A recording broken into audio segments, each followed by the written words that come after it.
hopefully this will work. It's crashed 2 other times, but you guys don't know that. Welcome to Salty Saturdays. We're back again. I've got my casters here, Duranian Battle and Nice Jewish Owl, and we're just trying to get into the match as soon as possible because I just don't want them to have to wait too long. But yeah, why don't you guys go ahead and introduce the match? Yeah, we've got first trios and then legacy, both with a hint of Mole Star in them. And this first match is the last trios match of the week of Swagoi versus Great Big Three. What do we know about these decks? I mean, we've got two almost identical decks between the two teams in Blood, Death Knight, and Control Priest. Then Sugoi has Pure Paladin, and Great Big Three have what's now called Hound Hunter. It's the Big Beast Hunter.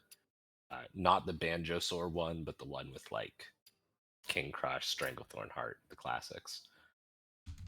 I think it's going to be very interesting because there's Control Priest is very favored into Blood Death Knight, and I imagine the third decks in Hound Hunter and Pure Paladin will also be able to get through on Death Knight or Priest. So I think this is going to come down to Game 5 Death Knight Mirror. But we'll see if I get proven wrong. Yeah, it's interesting. Sometimes the Death Knight does just end up drawing Mograine early, and in that case, sometimes it can just through that constant pressure beat the Control Priest. It it really can't. I've had a lot of games with a Mograine on 7. I've had games with a Mograine on 7 and Mograine on 8. I think the priest still wins. Because like your opponent runs one copy of Patchwork and you run Identity Theft and Mind Eater and Svalna. So you run like 4 copies of Patchwork and then they just die. Yeah, I mean, that is how it's likely going to go. Raw RNG is a fickle mistress, so we'll see how it matches up in game, which we'll get into soon. One thing I will note, of course, is that this Hound Hunter has 2 faithful companions, no Lorthamar Theron. So it's looking to maybe lean more on the Stranglethorn Heart side of things to win the control matchups.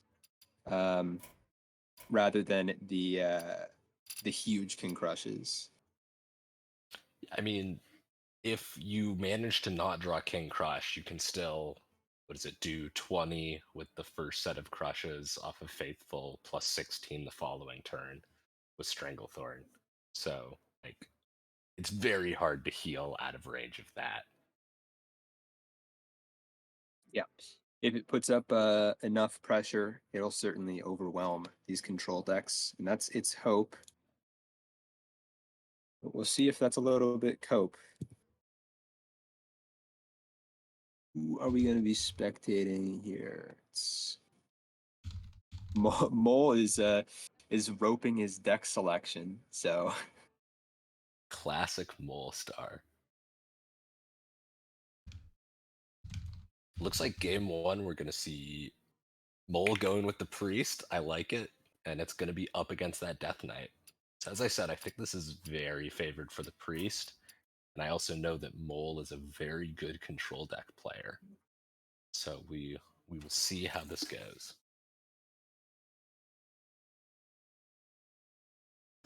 for rooting purposes, by the way, just to set up the stakes. On one side, we have Molestar, we've got Cookie Monst, and no, I always have trouble with the third member of the crew. No Glocko. No Glocko, of course it's no Glocko. A usual member of Sugoi. And on the other side, Great Big Three, we've got Corridon, Yaxter, and Wengor.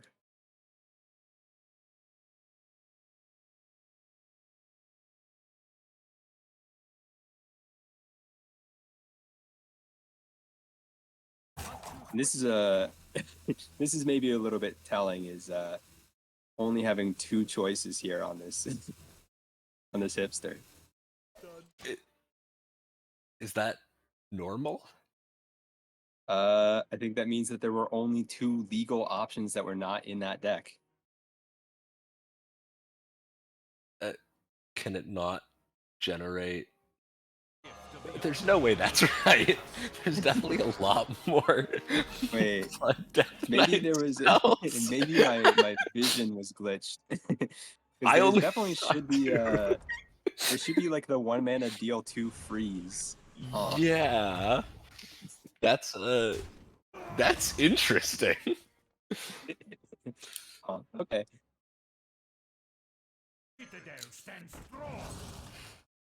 Well, my pre-stream prediction is maybe not turning up, as Mograine still is not in the hand for this Death Knight. And the tools keep piling up for Priest. I see Love Everlasting, which is very, very strong card. This is a control mirror, but often for the priest, being able to both efficiently clear your opponent's stuff and develop some sort of threat onto the board goes a long way in this matchup, because Death Knight really doesn't have a lot of draw. And if you're sort of just playing a medium-sized minion every turn, they run out of removal at some point, and you kind of just keep playing medium-sized minions while efficiently removing their responses, and they die.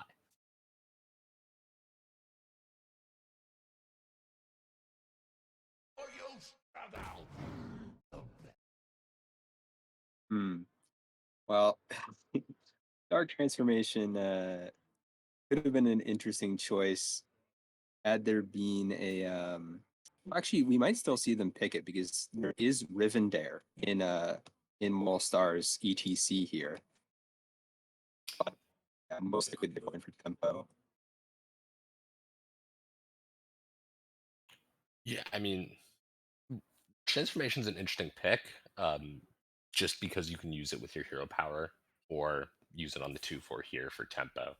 I don't think transforming Rivendare is a winning line. Priest can very easily kill their own Rivendares, and you also already have Steam Cleaner in your deck, or Steam Cleaner in your ETC. Yeah, it does rarely come up, but sometimes it's useful to know about the Dark Transformation, including for Thaddeus Druid matchups. Yes, I would say I would trust Molestar that if there was a spell he didn't know, he would play around Dark Transformation, but ladder opponents, you can definitely get their Rivendares with it. This is an interesting one. Honestly, I do like Boon of the Ascended, but I understand the Cannibalize pick.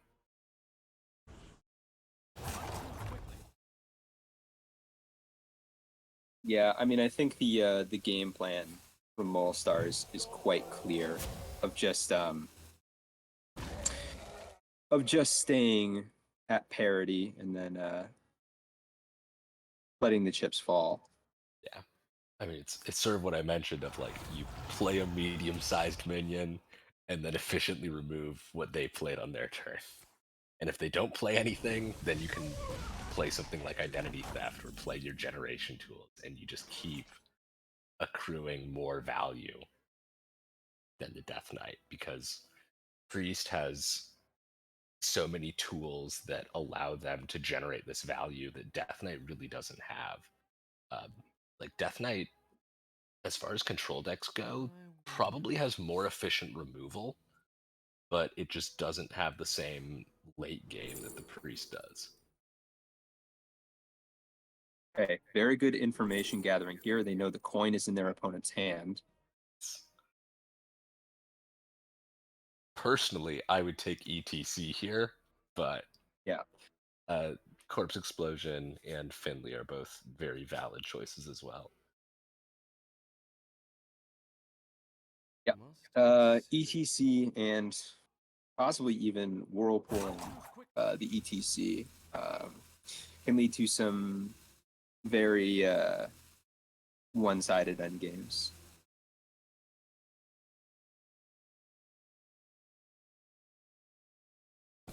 And yeah, this is. I mean, they have plenty of spells to keep it up. They might be looking to go in with the Queen of Jara next turn and get a Colossal as well. Yeah, well, with Spawn off the top, now that Love Everlasting looks really good. It also looks a lot better to possibly whirlpool the ETC, as I was talking about before, because that would turn off the ability to Theotar the Svalna spell. Yeah. Yes. Although I don't know how concerned you are about that. Because you have ways to get the spell back. Like you have your identity thefts, you have your own Theatar, and I don't believe the shadow pool for Death Knight is all that great. I might be wrong on that. Interesting. Picking Tidestone here, both as a way to draw cards and also to introduce more value, more chaos to the game.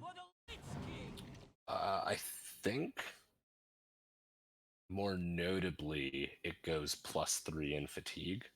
So Molstar might be looking to draw this out.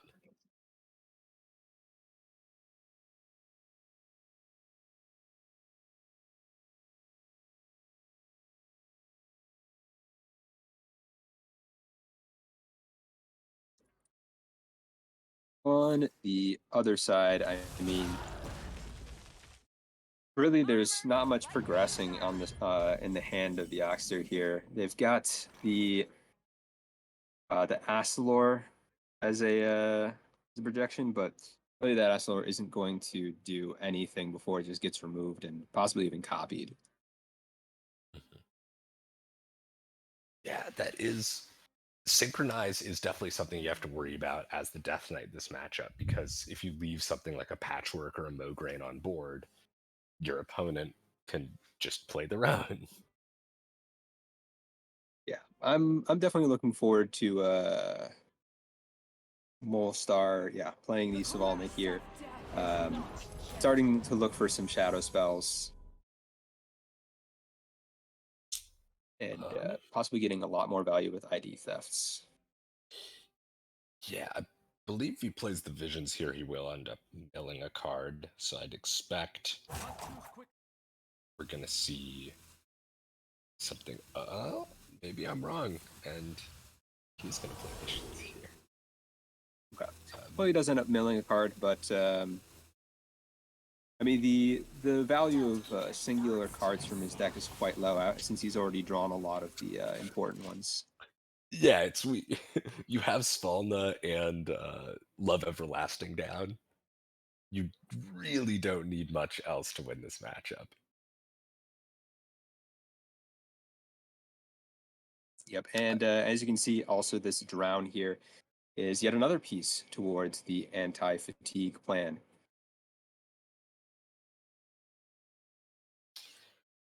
Yeah, it's interesting to me that Molstar is going this route in this matchup, because at least personally I found this matchup almost never goes to fatigue, at least not on the priest side. So I am a little surprised, but maybe he knows something that I don't, or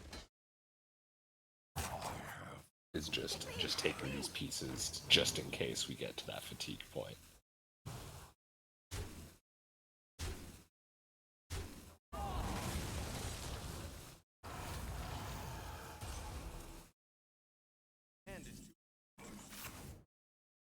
Oh, well, there is the ETC in Yoxter's hand.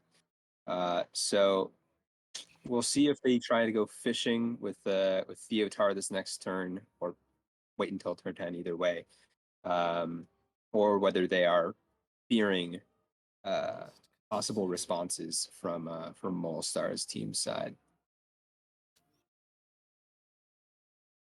interesting interaction here. If Mole wants to play Soul Stealer, he can start with Vision of Darkness, and it'll stay in hand, but keep the Love Everlasting buff, and can then play Soul Stealer without worrying about milling a card.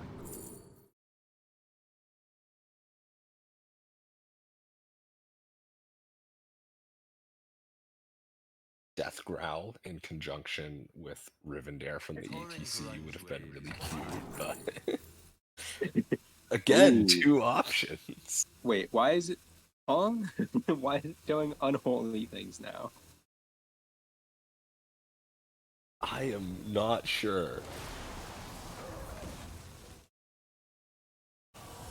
Is Okay, and mine's here to finish it off. Yeah, one avenue now for the Death Knight to win in this matchup is for a particularly bad Scourge from the side of the Control Priest. yes, if Um, we see Bone Lord Frost Whisper, Yeah, this will be a very short game. I don't know if Mole is actually even going to play the Scourge for that ever so slight option, but likely he will. Maybe wait until there's a silence in hand from Visions before playing it, just in case. Yeah, specifically Deafen. I was thinking Whispers, but Deafen also works. Oh. Deafen's the new card.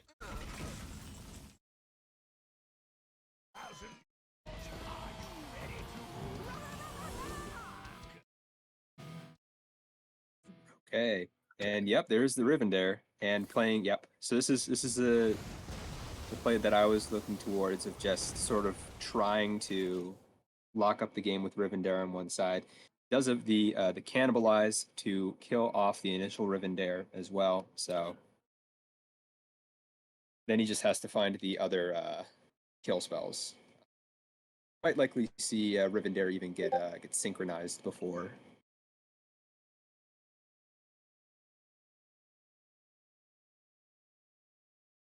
Yeah, I don't know the math if does synchroing your does having 2 sets of Rivendare stuff in your deck make you more likely to draw all 3? Because you only need 1 copy of each of them, so. Yeah, I mean it doesn't really change anything about it. I mean, it just locks up the game entirely versus the Death Knight. The Death Knight has the possibility, of course, of hitting a piece of Rivendare from deck with their patchwork, but having multiple will allow you to circumvent that. So it's just more of a hard lock on the game. Yeah, that's fair. I did not consider patchwork. So yes, synchroing it would make a lot of sense. Finley's very interesting. I know one play pattern with the priest, especially in priest mirrors, is when you get close to the end of your deck, if you want to play around Steam Cleaner, you can kill off your own Rivendare and then immediately play Sir Finley to get all of the horsemen into your hand. Few too many cards in deck right now for that, but it is a fun interaction. Okay, I think we might be seeing that play you were talking about earlier of playing Visions with full hand just so you can play the Soul Stealer. Not entirely sure on okay, no. Looks like maybe more towards the cannibalized line.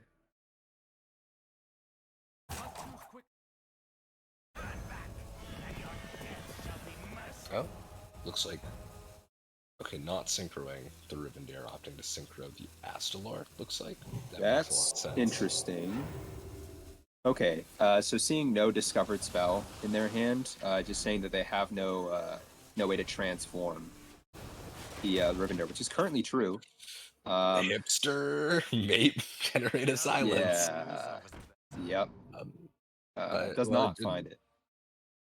and I will say another way to get this Rivendare silencer transformed is something that happened to my my teammate in Hero is what is it called?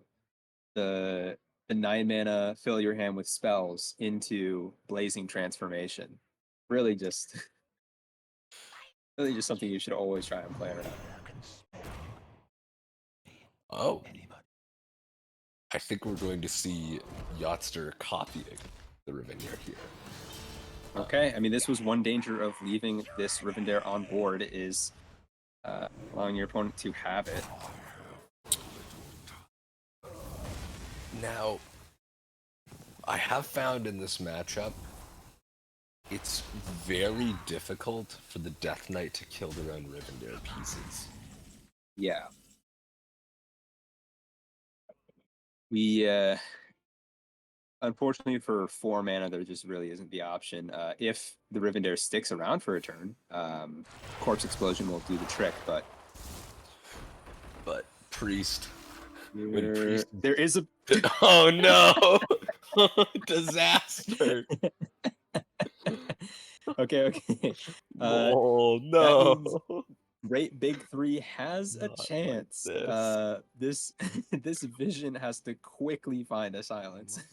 I would say more than a chance. I think Big 3 very likely wins this game off of this Bone Lord.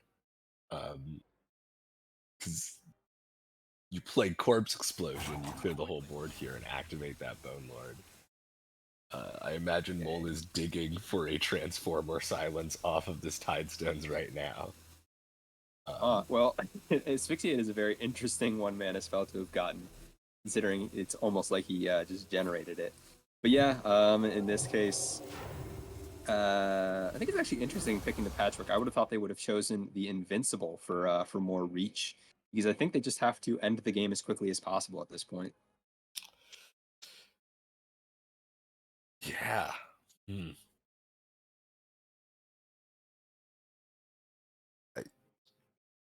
Honestly, I really don't see a way the Priest gets out of this one.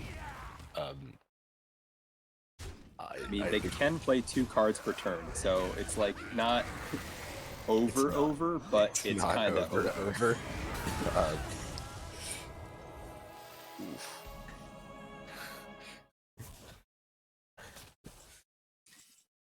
I believe we are in a play Patchwork, then rip Finley, and really hope to hit some Rivendare pieces situation. It may be Jover.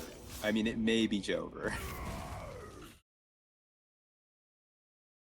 Yeah, we talked about this as a possibility. I am surprised that Molestar went for the Scourge, considering that possibility. Okay, and just as you drew it up, he is going digging. If we find the 3 Rivendare pieces, it's not over. Roaring Applause is more draw. Hold up. Draws 3. It draws 4. Wait, no, it doesn't. Yeah, it draws 4. It draws 4. Oh, with the school teacher, yeah, it draws 4. Okay. It's maybe. I'm not sure. I mean, Animate does more tempo. We mill a card if we play this now. We ran out of time. Let's go. Okay. There's 2 Rivendare pieces in hand. It's not Jover. We're almost there. We're almost there. Don't give up, Mole. Next turn, Mole can play 2 pieces and Shadowward Ruin. The following turn, draw, play the 3rd piece. This needs to not hit. Oh.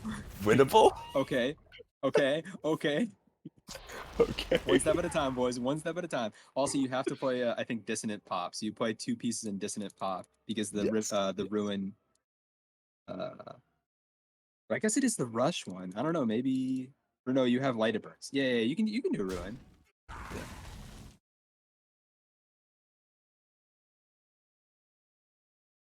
Okay, draw. Draw?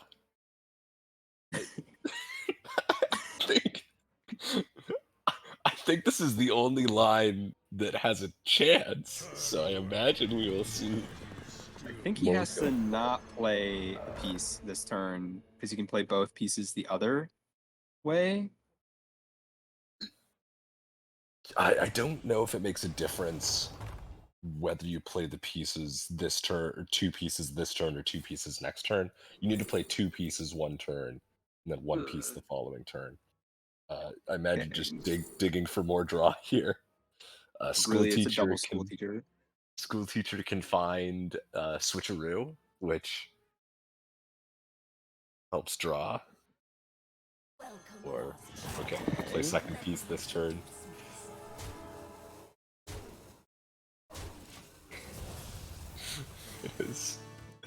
It is all going to come down to whether or not Mole can find the final Rivendare piece next turn. So I believe he sent down 7 to the bottom, right? So sending down 7 to the bottom means that it's in the next 11. Yes. Or no, it's actually in the next 12 because one of the pieces that got sent down got eaten by Patchwork. So it's in the next 12. It's looking worse and worse, boys. Okay, here's my prediction. School teacher into switcheroo to draw the Rivendare piece. Okay.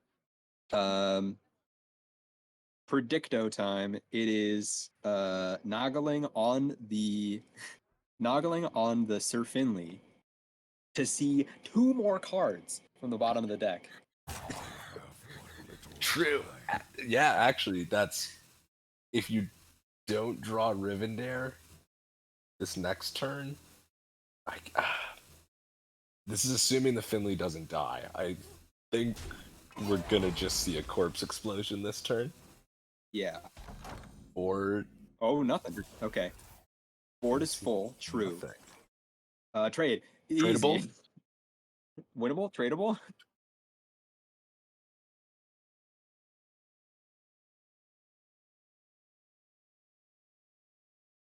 Draw 2. It's draw. This is certainly a game of Hearthstone. Okay, kind of do have to Shadowward Ruin first, I think, both for board space and also to, because this mic drop only costs 1, the Shadowward Ruin costs, well, technically, 4.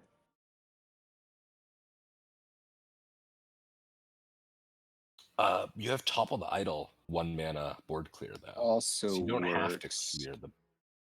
But you have to then get a 6 mana card off the bottom, which I'm not sure is on the bottom.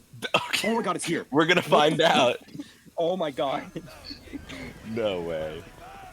This is not happening. There's no way. This is not happening to the Great Big 3. Oh, it didn't kill. I think. Wait, maybe it did? I don't know. Dude. It didn't kill. No. It's Jover. It's Jover. He had to play the Ruin first. You were right. Oh my goodness. That was insane. Wow. Wow. That was a lot more exciting than I was expecting that matchup to be. Usually it's a slow grind, a bit of a slugfest. Yeah, and so eventually I think the priest grinds it out. That Blood Decay is really just favored in the Control Priest. I think that's what we've learned here. Yeah. I mean, sample size of 1 game. Sample size of 1 game. Really, I think the matchup just played out normally, and this is the result. So, what next will Molestar queue up, knowing that it's Control Priest and Pure Paladin on the other side? I think it's likely just Control Priest again. I believe it's Hunter and Priest on the other side. The Hunter. Oh wait, I've been mixing it up the whole time. Okay, yeah, it is. It is the Hound Hunter on the side of Great Big 3, and Swagoy is the one with the Pure Paladin. My guess is Pure Paladin will be queued next.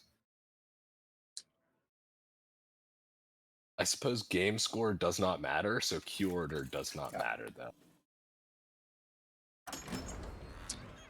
Okay, and let's actually hear from our players now for this match.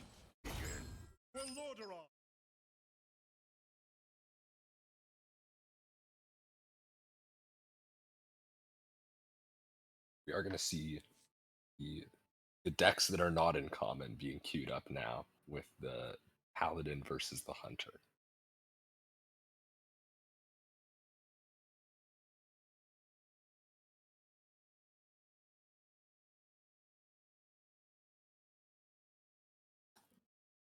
Okay, Great Big Three is going to be talking to us in just a sec. That's really what we want to do. So yeah, Just go for that. Yeah, I think I keep keeping Star Power is just too cute. That's good. That's hot. Oh my god, yes. Yeah, we like this hand. This land is way better. We just like go. Just, yeah, We double it. I think so. Because then it Yeah. buffs up the. May as The well. monkey we play next turn. Yeah. Cool. And then we just, I don't know, do something. Turn 3. Conjured is unfortunate. I mean, Conjure would be nice. I would rather have the card draw off it, but we'll also just shoot somebody. I feel like we have enough stuff to do for a while. Monkeys, yeah. We're probably just gonna be monkey and bananas for the next 5 turns.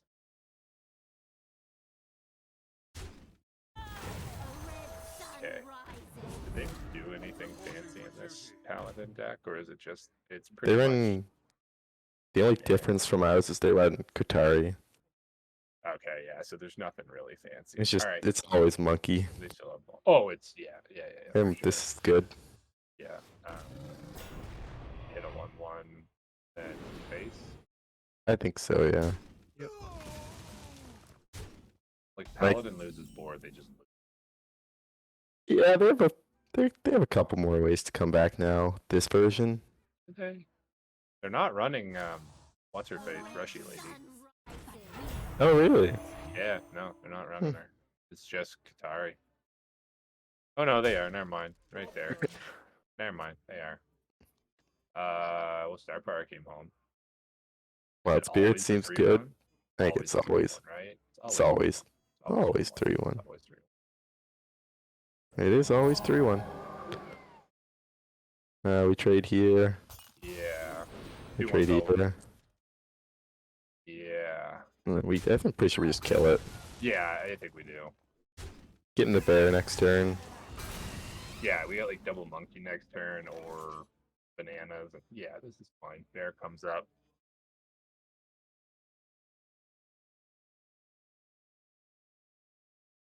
What we're really looking for is Hydrolodon. It's Jeez Louise, Batman.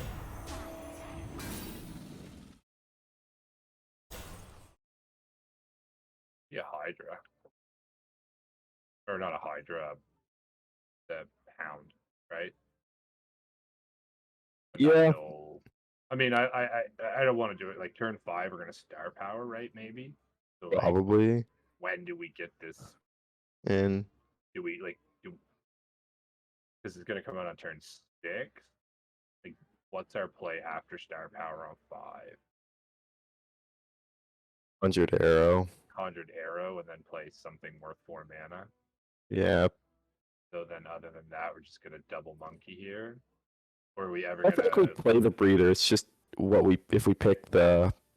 Well, we're 7 gonna pick the cost. Hound no matter what. Oh, you mean? Oh yeah, that's fair. Okay. Yeah. Okay. I just feel like Now, I've played recently. I feel like Hydrolodon is like how you lose. You just can't come back if you can't kill it right away. okay, so you want to pull that in hand for 7? I think so. Sure. And then we may as well just kill this. Yeah. Oh yeah. And then we got Star Power next turn. To conjure, do some stuff. Are we gonna play like a million 1/1s and then? I don't know. I haven't been too lazy to count how many Paladin cards they've played. Okay. They don't play like super. Hand of a Doll I don't care about, but I don't want them to play. This one. Oh, they run Feast or Famine. Oh, they don't run the Give a Divine Shield. Yeah, no, and I don't think any decks do anymore. Oh, well then I'm just super okay with star power here, right? Yeah. All right. All right.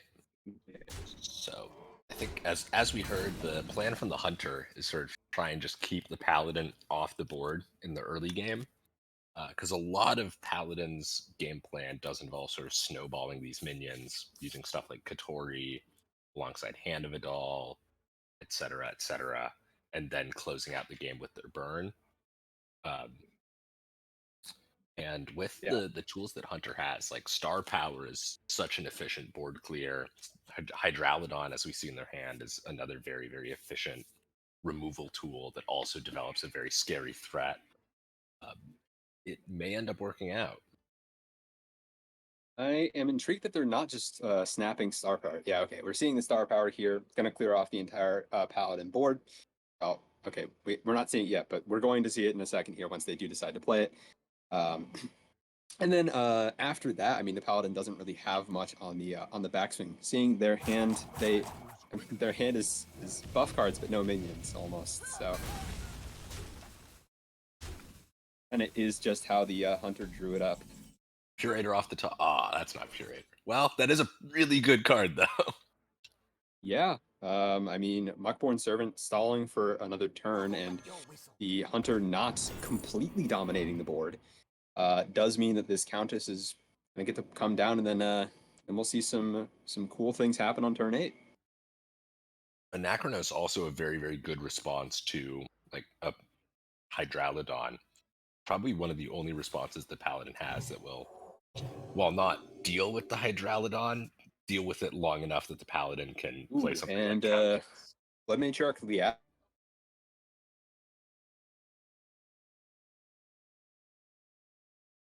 Yeah, Liadrin can be very scary, especially when combined with the 4 Kel'Thuzos, getting it up above the attack of the light rays.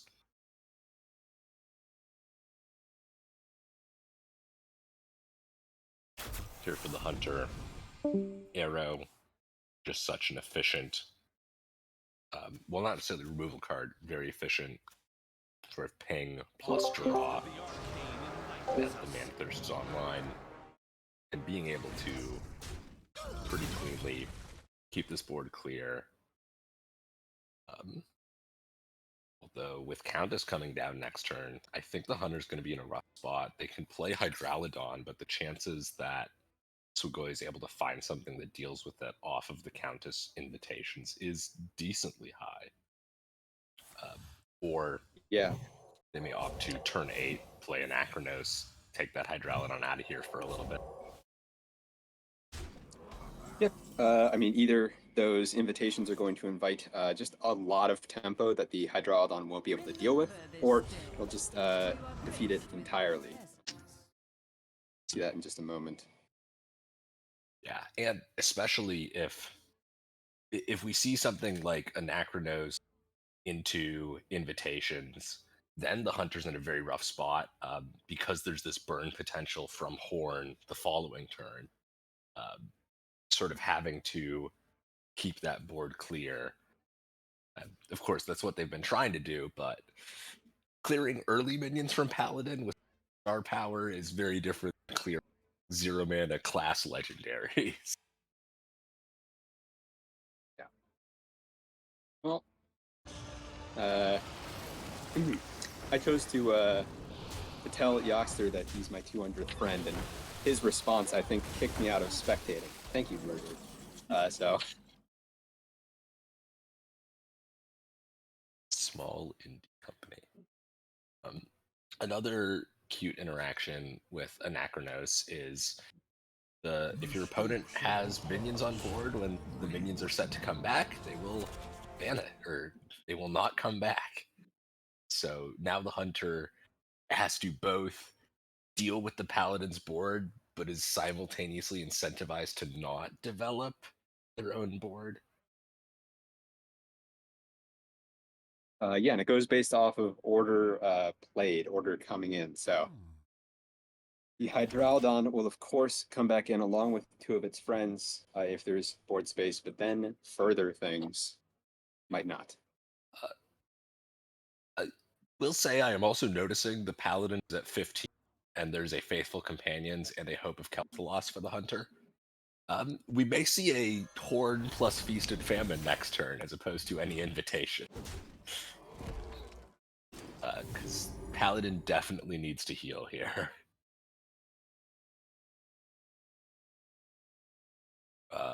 I think if you're the Hunter, you now have to hero, because if you play Bear Monkey, laugh at you for swinging first with the weapon. It's one of those situations where you have to commit to the line because you can't admit that you misordered. Oh no. Okay, they acknowledge it as well. But yes, we are gonna simply see Horn plus Feast and Famine come down, which makes a lot of sense. Okay.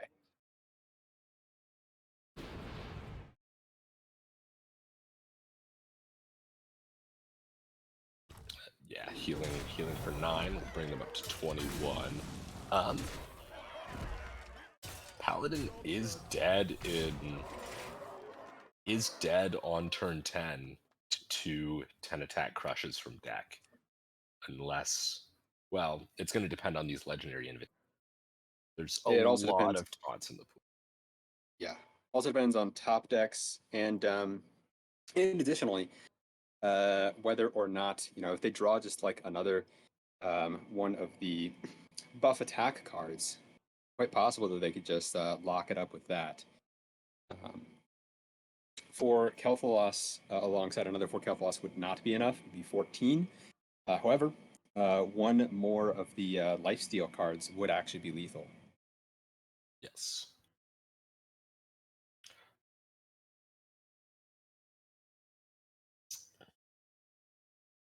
Somewhat awkward spot for the Hunter. My instinct is to play Star Power alongside 2 Barrel of Monkeys. Yeah. And it looks like that's what we'll see. Yeah, developing those taunts. Yep. I believe almost never dead through these taunts and setting up for that potential 20 attack lethal turn. Oh, Hey. And the board returns along with another taunt. There was the 4 Kel'Thalas, but probably too little too late. there are some class legendaries, though. Yes. If there is also a large amount of clear potential with Blood Matriarch Liadrin, along with 4 Kel'Thalas and the Purator. does burn if what? there's a Jigafin from another invitation. This is lethal. Well, I mean, Cecily is taunt in the way of this. Does look like it's a miss. Yeah, no frost spells in the deck, sadly. Okay. Don't think they are running Cold Feet. I think. Yeah, I mean, this is cute and all. We'll have a couple minions with Divine Shield and Rush. However, this is not enough taunt power in the way to actually finish it off, and gains the Divine Shield after those attacks, sadly. Yeah, this is Giga Lethal with 20 attack from King Crushes coming out of the deck. Hey, and Rate Big 3 is on the precipice now. Just one game away, possibly, from locking this up, and they have Control Priest, one of the most dominant forces in the metagame to do it with. Yeah, we will see. Now we will see what Sugoi chooses to queue into the Control Priest. Do we get to have a Priest mirror? Yeah, I mean, game score does not matter, so all these matchups have to happen eventually for Sugoi to win. We might end up seeing the most unlikely one, the Blood DK first, just to save us all a few hours.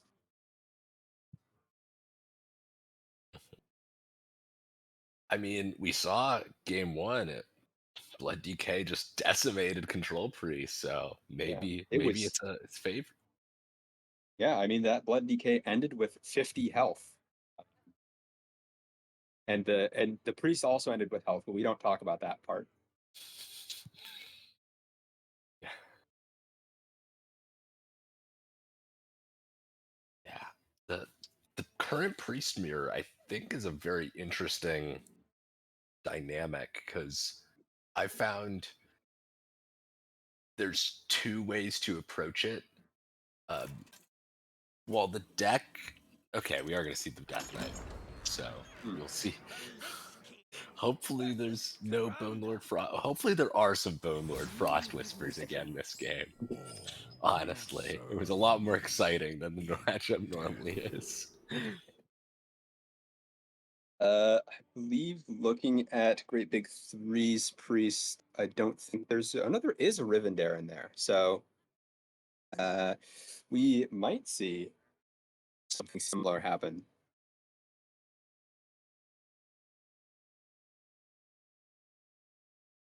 In this case, in the ETC of the Death Knight, there is Theotar Steam Cleaner and Lorthamar Theron, which is what's normally seen in Blood DKs, but that means the sort of the proactive one on the ending the game half is going to be this priest as well.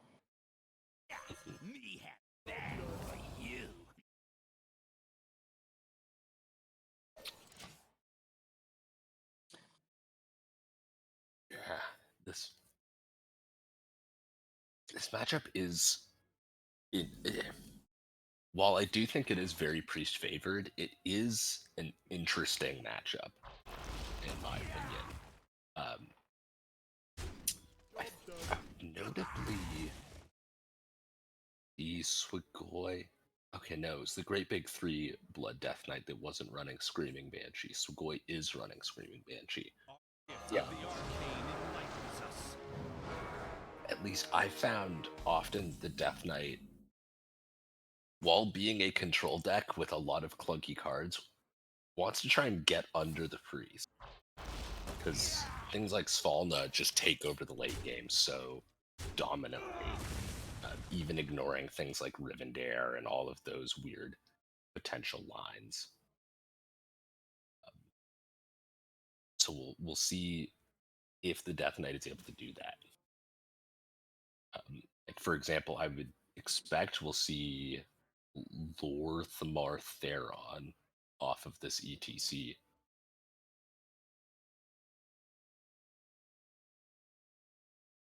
Yes, I do wonder whether the ETC is going to be played quickly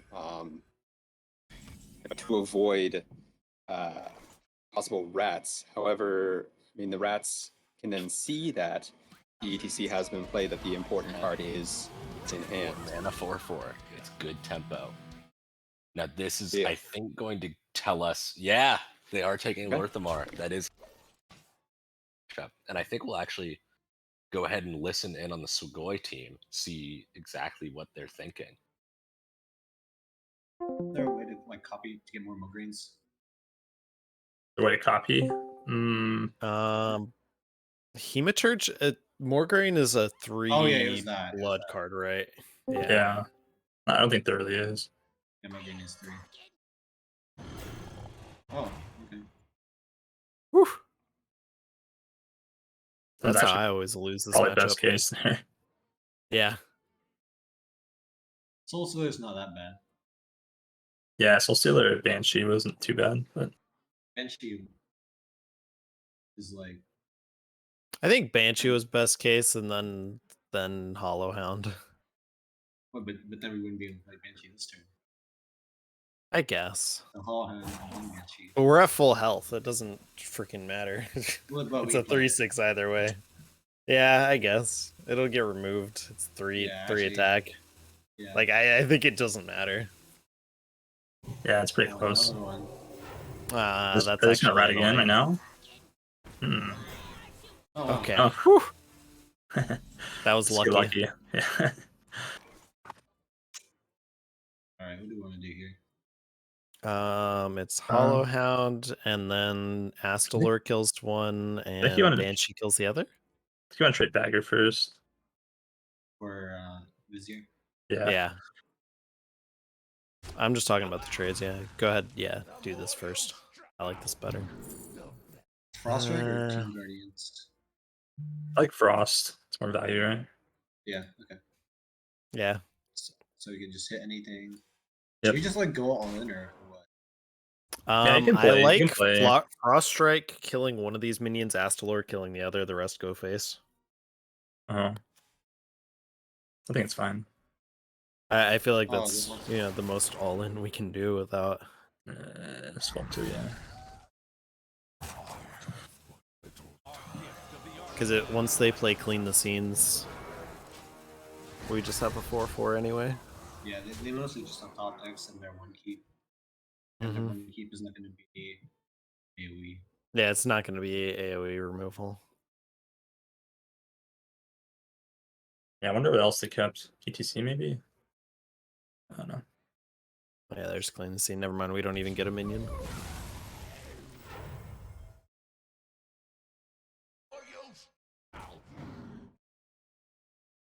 Then I guess it's Rhyme Sculptor.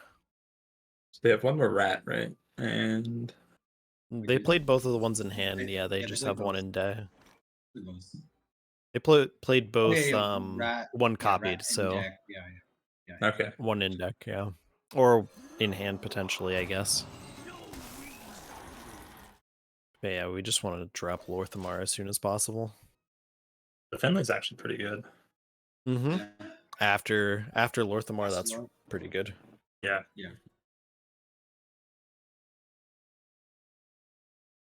Really want to avoid Sylvana though. They have Sylvana too. Mm-hmm. Gonna be really tough. I'm hoping that's not their one keep.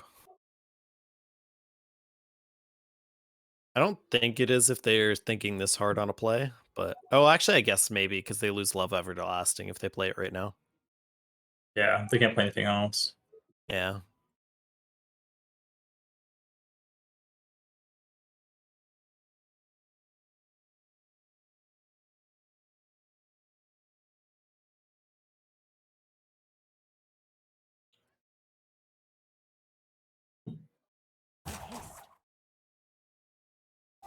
Yeah, I'm thinking about it.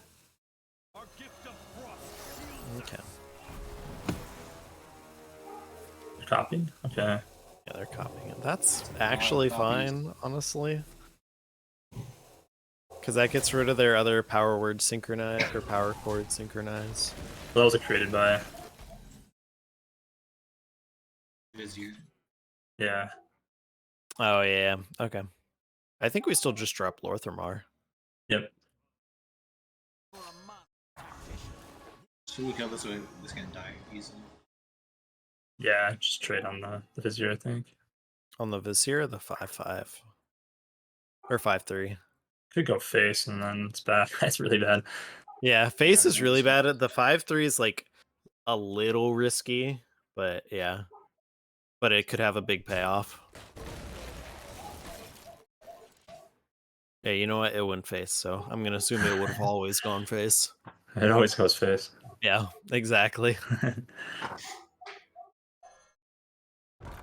How he kills it. All right, fair enough, fair enough. That's not that big of a deal. Methinks. Oh. That's more Astalor. Might I take mean, I a rat guess it- too.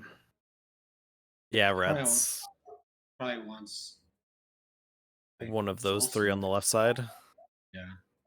But Rat is a decent option if you see, other minions.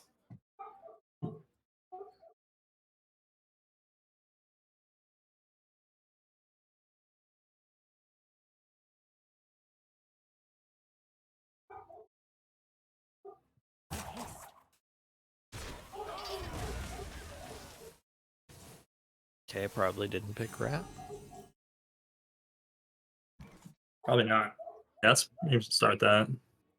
Yeah, Hematose. I think we start Hematurge, yeah. Wait, is Sovereign any good? Or is it just Syndragosa?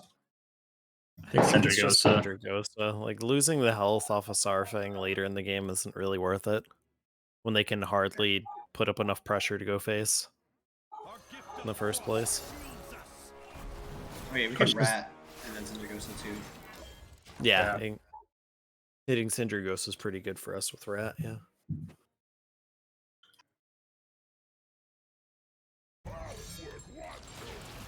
Yeah. I mean, Astler wasn't really a win con, but yeah, it's still obnoxious a little bit.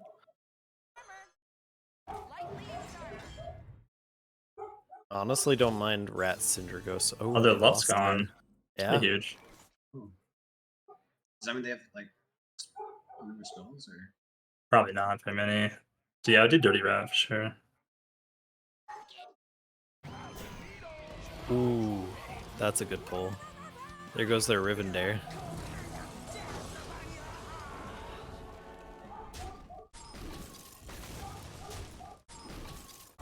Yeah, I like the go face there instead.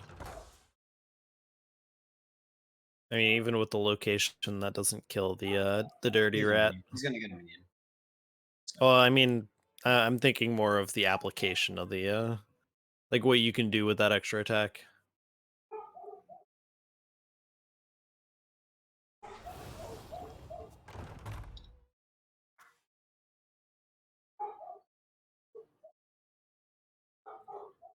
So next turn we might Finley here, because our hand is just removal, and we have the big minions, not them. Yeah, I think it's very likely we do it.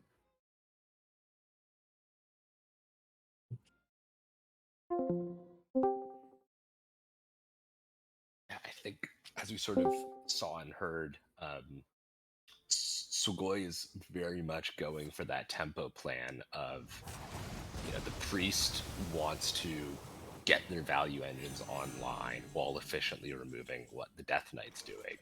But if the Death Knight is able to keep up that pressure, as we're seeing the priest somewhat struggling to simultaneously remove things and get value online. We saw the Love Everlasting go away, and that's a big hit when it comes to these late games, fall the grind fests.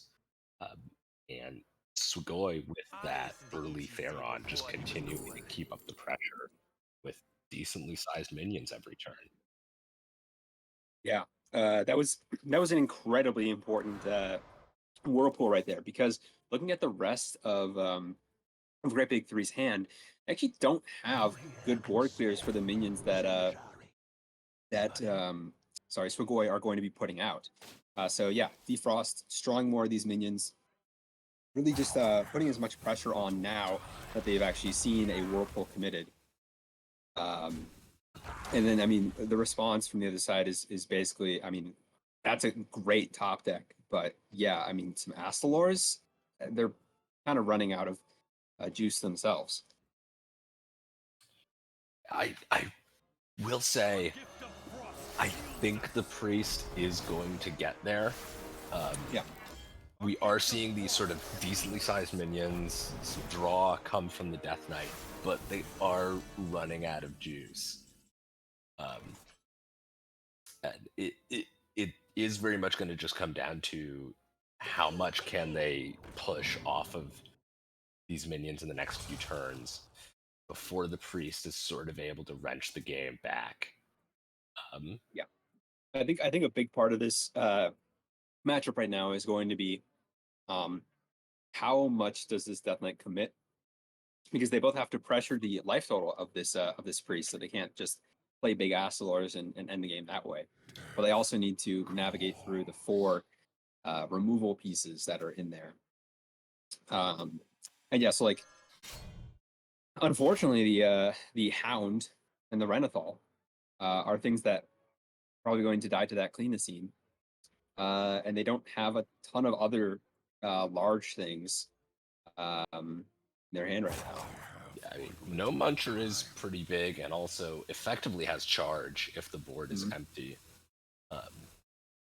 Like no Muncher also especially scary if the priest is out of removal.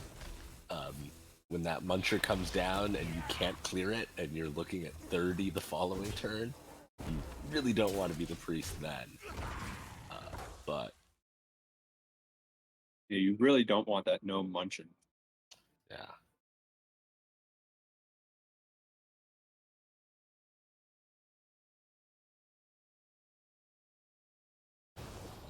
Yeah, I mean, also the constant draw and value generation that this priest is able to get off with is crazy. And getting their own 10-12 no muncher probably just seals it. That might be game right there. Having incredibly efficient removal and healing alongside Cannibalize doing a similar thing might just seal the game for the priest. It was a tenuous situation, but man, that was the perfect discover, probably. Wasn't even a discover. It was a random generation. True. The first Astalor comes down now. In this matchup, Astalor, less of a sort of game ender and more of a, let me just play a decent-sized body that also removes things. Finally, this Hollow Hound is going to find a board that it can do something against. Interesting going for the Soul Stealer instead of like Asphyxiate plus Hollow Hound. Possibly just trying to save that lifesteal, knowing that there's going to be another Astalor very soon, and then this Hollow Hound will beef up their weapon a little bit more, maybe. Yeah.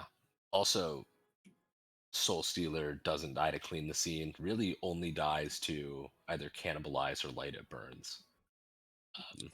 There is a cannibalize in hand, and that cannibalize is going to be nasty here.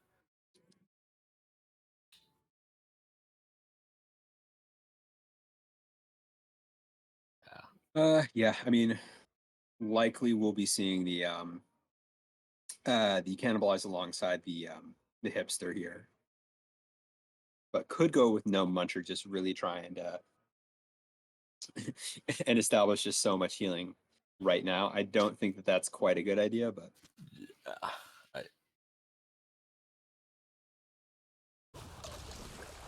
kind of an excess of healing. Start with hipster if hipster was going to be played. It's like there is going to be munchin. It's I don't know, because that just allows the Death Knight here to go Asphyxiate plus no muncher of their own. And I think that now just pushes it back the other way. Yeah. Because there isn't a good answer to the muncher in hand, so it is going to be the situation of, hey, here's a 10 attack minion with Wind Fury. Kill it.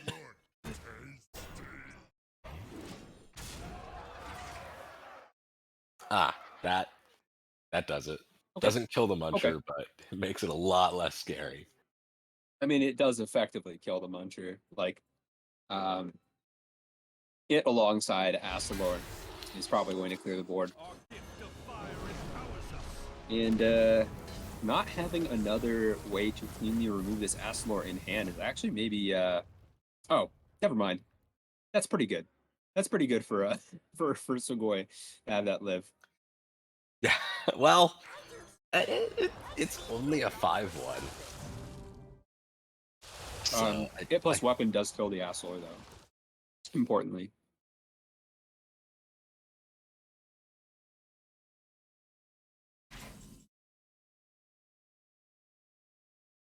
Or, I mean, that Blood Boil hero power.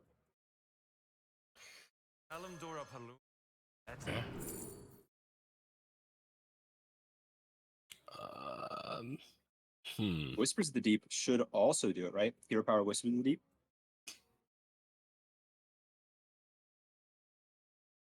Yes.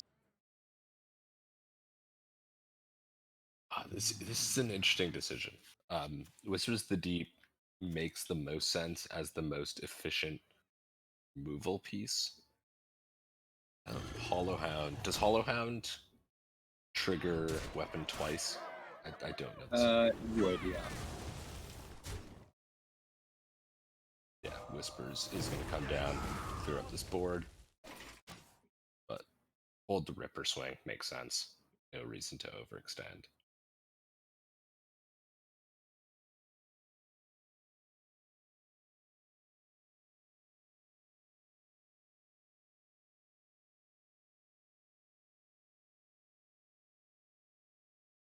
Well, this Whirlpool is actually crazy.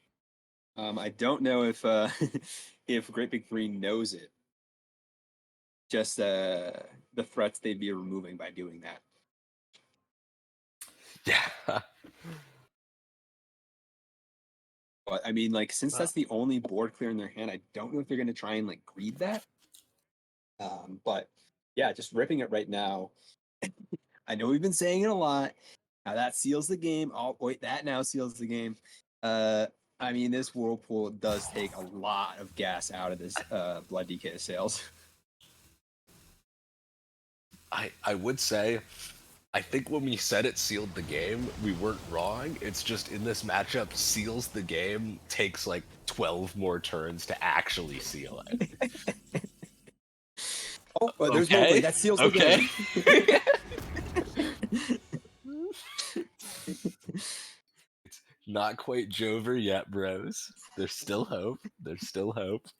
Yeah, I mean, Light It Burns being in the opponent's hand is pretty much nothing burger here, but the fact that this is going to continuously apply pressure here, this Priest as a deck doesn't have much healing in it. So if the Priest does not close out the game themselves, it might just be closed on them. Hey, as the #1 Molestar fan in Philadelphia, I want to see Mole succeed. And his teammates, but mostly Mole.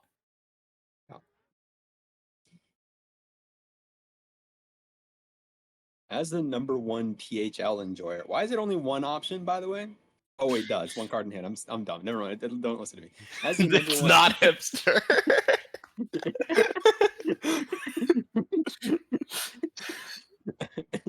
Look, hipster's been so weird. It's getting in my mind, dude.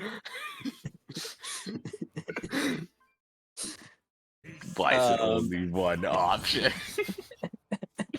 Ooh. Okay, Oh, Svalna. okay. Small. I mean, that seals the game.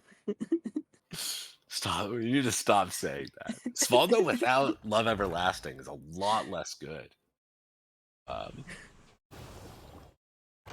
There,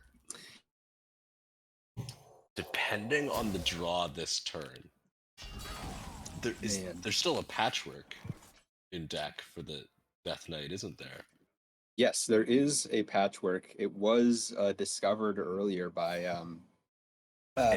Great Big Three. A patchwork here. It lurks. I would say a patchwork here would be very impactful.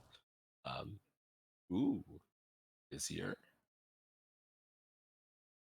Vizier into draw into rat. Come on. Defrost, draw, rat, done. Defrost is also the best option by a large margin, so okay. Rat me. No rat. No rat. Draw. No this rat. This is so sad. My face when no rat. Bro, you just got dirty, rat. Okay, I mean this Priest is on 9, so I don't even know if they're able to realistically play Svalna here. And the Banshee alongside the Vampiric Blood is another board that they're going to have to deal with. Yeah, that's going to be huge pressure on the backswing, and yeah, I mean they're going to go to 6 even if they do manage to clear this. I'm expecting to see Shard alongside Blood Boil this turn.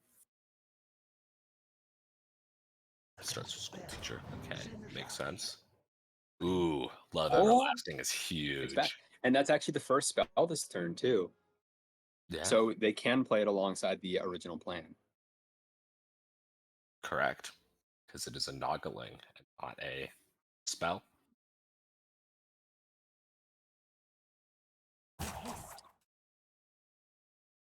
In this case, I mean, okay, they're going for Shadow or Distort. No, okay. The original plan is go.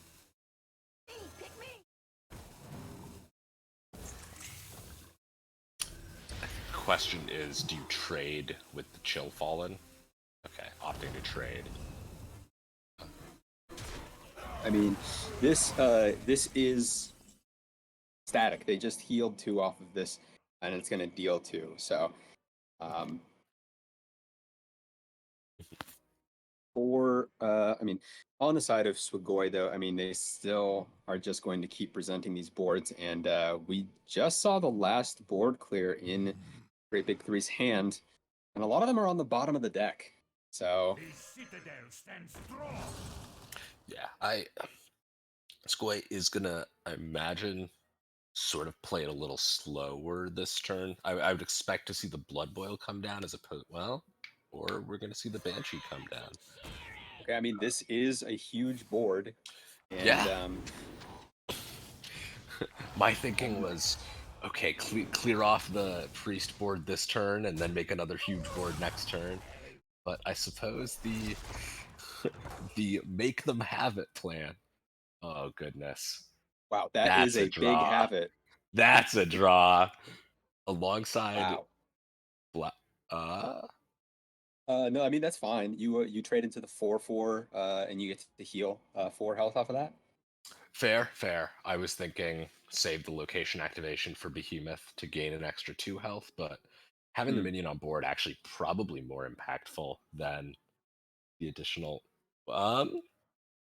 Okay, I think. Seer would be an interesting play. I mean, so I guess what they're saying is. Oh no! Oh my goodness! That's It's disgusting as well. Jover Bros. It's Now, haters may stop me from saying this, but that seals the game. I suppose not Yeah. playing the Behemoth this turn. Yeah, so not playing the Behemoth because the Cannibalize in and of itself is probably enough healing. Although, yeah, I feel like your Cannibalize was actually even better though, going to 22. I understand the saving the Cannibalize as your opponent's going to continue to have large minions, but I would have thought just developing the Behemoth on board, Wow. get that 8 healing, and force your opponent to answer it, as opposed to develop a threat like a Patchwork. And this Huge Patchwork, either hit from hand is massive for the deck. Jeez. Okay, well that's a lot of the healing gone. This Cannibalize is maybe going to be the last of it. I mean, Svalna, of course, can discover more Cannibalizes, but yikes. Also, nearing the end of the deck for the Death Knight, notably. So there's not many threats left. We've seen sort of these boards continue to go and go and go, but running out of juice. Because I believe the last few minions in deck were not there when the Lorthamar was played, so they're going to be normal sized. Yes, there's an Astalor. No, wait, no, Astalor might have been eaten by the stolen Patchwork. Okay, I mean, this is a pretty clean. Cannibalize, Light at Bird, Svalna. That's what I'm Yeah. seeing. Pretty clean there. Alternatively, synchronize on the Patchwork. Cannibalize. Okay, that's a little greedy. That's a. Light it burns, Mind Eater, Hero Power. They're going for it. They're going. Okay. Or honestly, synchronize, Light it burns, Patchwork. Then they're dead to weapon, I believe. Yeah, that is not. You could Hero Power, so you wouldn't be dead to weapon, but this is definitely a more optimal line.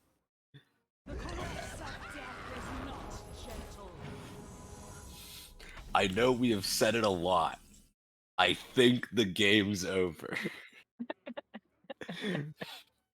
I do not see an out for the Death Knight. No. Just if it does this and this and oh, come on. All right, Molestar Bros. Here's how we can still win. Hipster into Scourge into Bone Lord Frostwind. If Molestar discovers a Scourge into Rivendare plus 3 Flesh Behemoths, and then plays Blood, or not, then plays a Corpse Explosion to clear the board. I don't know if the pick here matters. Not really. I Probably mean, ID theft, but I would say Cannibalize is Cannibalize. also Just- good.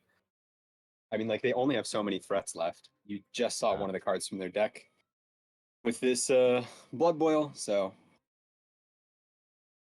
yeah. Ends up taking the Cannibalize. We're not going to see Patchwork? I feel like this is an easy Patchwork.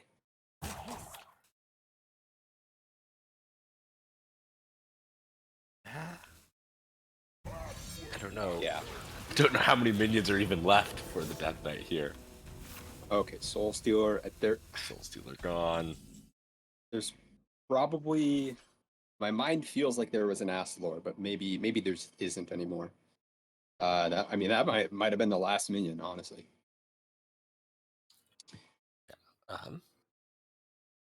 Priest is taking 3 damage a turn, but also healing for 2 a turn. So I They're don't taking think- 4 damage a turn. Real. yes, but healing for 2. So we'll see if the Death Knight is able to close out the game. Yeah.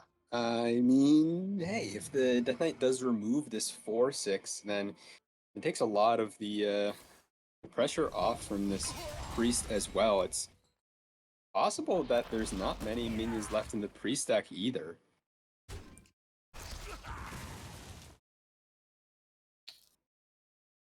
Yes, but shadow spells can get there.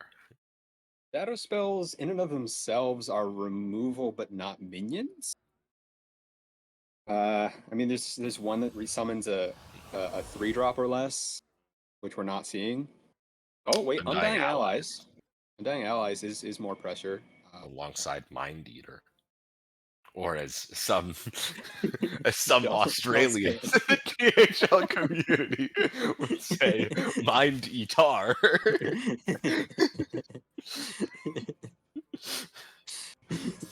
Okay.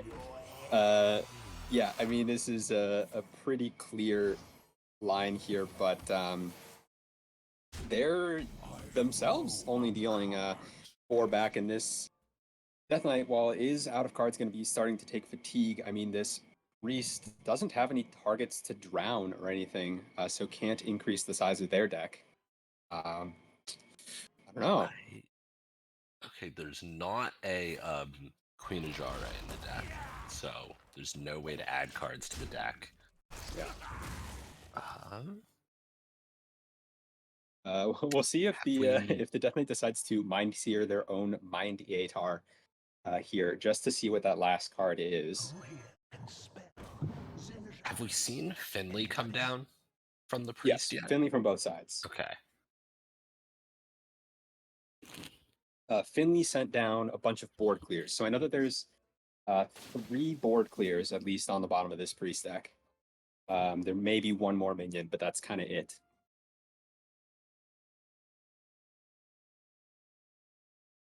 Okay, Clear Conscience is going to draw out this Corpse Explosion. Oh, This makes sense. Maximize that healing. and maximize the discoveries as well. There's a Ripper. Okay, so there was actually still a weapon if they decided to be down at 6 or whatever it was before we were talking about. And Okay. Well, now this is actually a pretty fine Blood Boil instead of the Corpse Explosion. this Ripper is going to be rather large.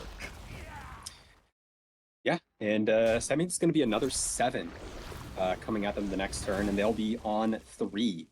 So I actually don't know if Like, this priest is going to try and discover a cannibalize, I guess, and that probably just won't be enough healing.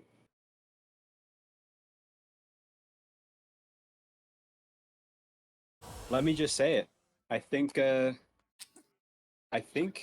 Blood DK is just very favored over Control Priest.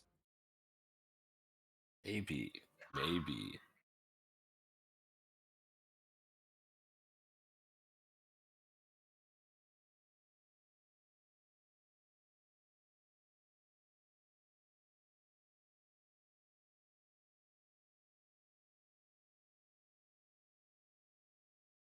The game still is not over. Yeah. Yeah, okay. Play the Ripper first before Hero Power. Yeah. If that last card, if the final, I do think it is the final card in the priest deck. If that final card is Astalor, then this is still possibly a game. But I actually don't know if they'll live to see that bottom card.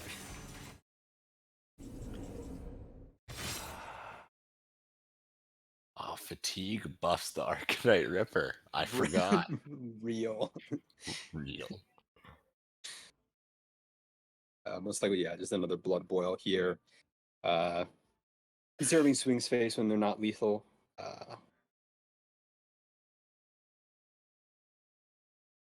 Hey, I have some good news for all of the viewers at home.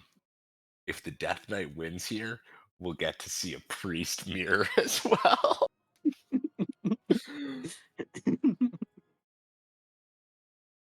I have some great news for Memnar, who is Molstar's opponent after this. You will be up at after midnight to start playing your match. I don't remember what time zone Memnar's in. I don't know if it is midnight there. Okay. The second to bottom card is going to be another Dissonant Pop in that deck. Yeah, I mean, this Identity Theft doesn't do anything.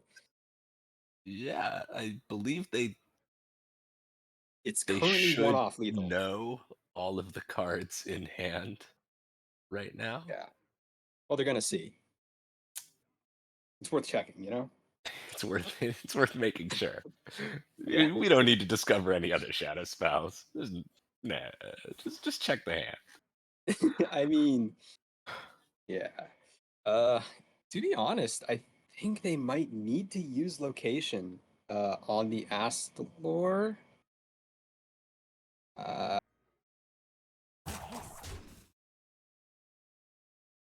Yeah, so they're gonna go down to 1 after this turn if the weapons wing came out, so we won't see it quite yet. But then after that, yeah, and after this probable corpse explosion, I don't think that there's anything that the priest can do. Yeah, I guess. I think this seals the game.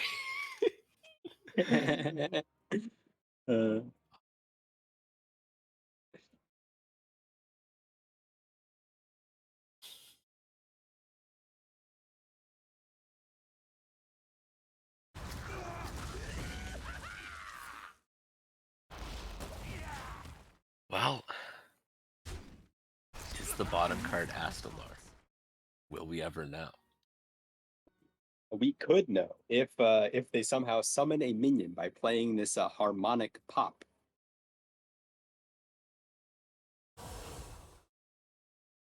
Grave digging. Okay. Grave digging will Do find not the bottom play card. grave digging here. What do you mean you gotta see the bottom card?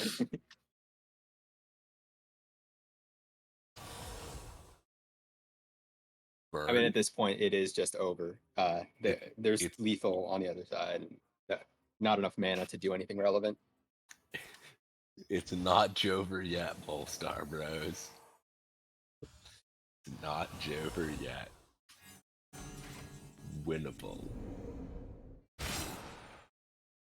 Winnable Hopium. And here we go. We are going to game number 4 on on this proof that Control Priest is the worst deck in the format. Yeah.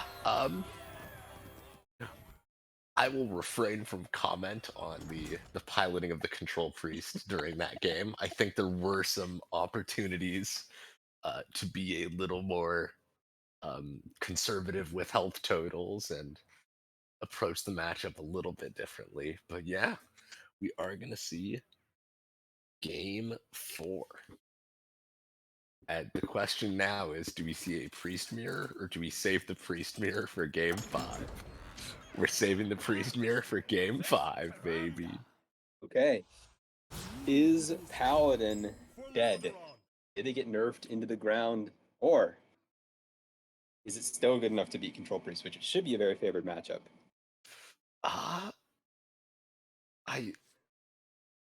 On paper, it's very favored. Personally, I've found it's a little closer than the stats say. It does depend a lot on draws from the Paladin and draws from the Priest. If the Paladin's able to sort of seize board early, it can be very tough for the Priest to get out of range of the Doom Hammer in the late game. But if the Paladin sort of stumbles early or the Priest has early clears, it comes down a lot to the Countess generation. That was actually an interesting mulligan from the Priest side. I mean, obviously finding Cathedral is great, but an early Synchronize would have been pretty insane for tempo.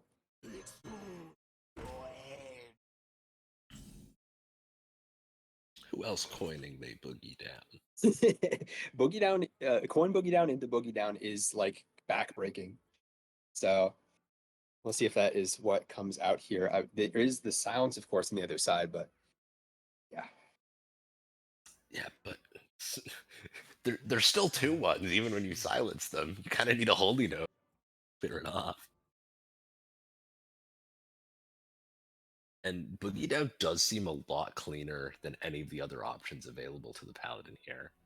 I kind of want to see coin Boogie Down. Come on, Yeah. Obviously, they're discussing. There's a lot of different options here, and yeah, they're all so good. Boogie down, please boogie down, just boogie down. Yeah. Huge. I'm assuming they were talking about whether they could play Kotori Lightblade there, whether it would stick on board for them to be able to buff it with the Hand of Vidal. However, I mean, this I think is just better. So I believe the play they were considering was fork Kel'Thuzad loss and trade into the 3-2. Playing Kotori late main while your opponent has a 3-2 on board does not seem like a winning line. well, no, you'd trade into the 3-2 with your Fair. 2-1. But I think that was the line that they were going to consider because then they'd be able to do a 1-1 alongside the Hand of Vidal and get double buffs, double draws. But yeah, this is, I mean, they can just essentially do that turn 4 pretty safely. There's not really anything this priest is oh, never mind. This priest is going to clear it. This priest does have a board clear now, but there's a second boogie down. Also worth noting, as the Magic the Gathering players like to talk about, we are deck thinning. This Paladin is not going to draw these 1-drops now, which does improve the draw quality a bit. Well, here's the question. Is Patches good because it deck thins you 1 card, or is Patches good because it's +1/+1? The world may never know. Yeah, it's the same as the fetch lands. Like deck thinning is a upside on the card, but you would also play it if it didn't thin your deck. If it's someone from outside of game, oh yeah. Yeah, if Patches was in your sideboard and got summoned, you would still run it. Honestly, it might be better in sideboard because then you can't draw it. Jeez. I love looking at Mulligan stats and just seeing like Patches drops your win rate by 20% when you have it in the opening hand. Okay. Yeah, I mean, here is likely going to be the Kotori Lightblade plus buff that I foretold earlier. Yeah, I mean, just a lot of A lot of cards in this Paladin's hand, but not a lot of the late game that they need. So definitely, I think drawing here with Katori is going to happen. Yeah, there's a lot of cards in hand, but half of them are 1 mana 1. So Yep.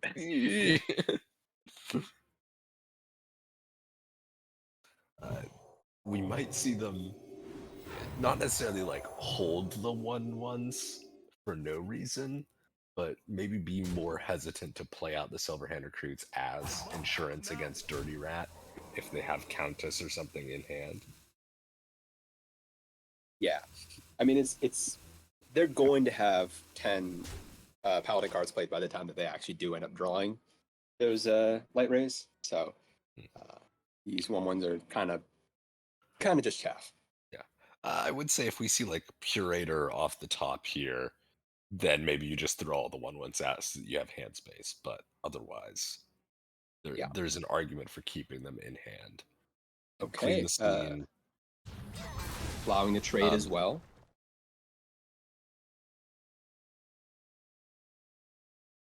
Hear me out. Yeah. What if we had played the Hand of a Doll on the Vizier? Ain't no way. Then played Clean the Scene and then traded no. with the Vizier. No shot. Okay. I suppose you can Shadow Word Distort here. It's a question. Would you rather have a 6/1 or a 4/4? Up for interpretation.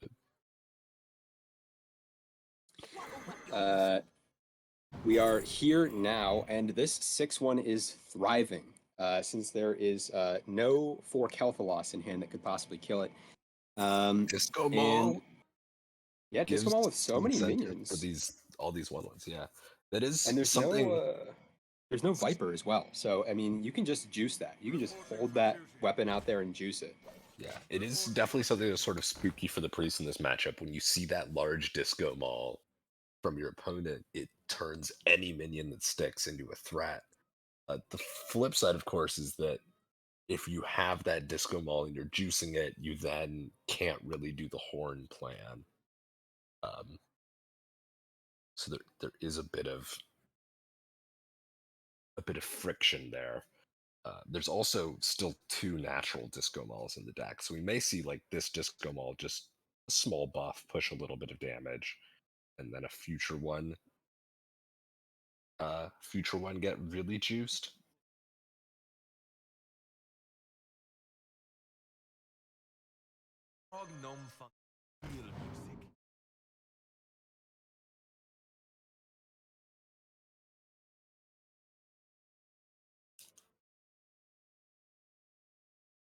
Okay.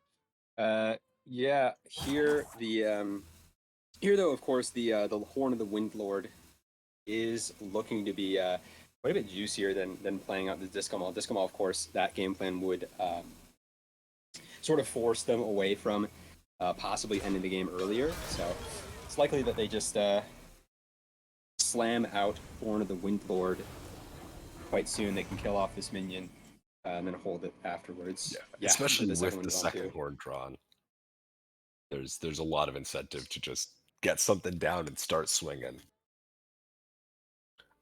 Because it also, even if you don't have the buffs in hand, your opponent somewhat has to start playing as if you do, where the priest has to now be very conservative with their life total.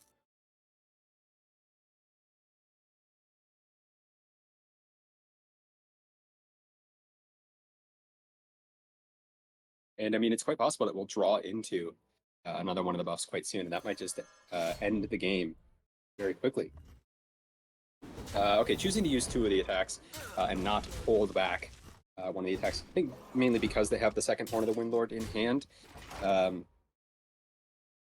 So perhaps that does mean that there is lower damage overall for the course of the game.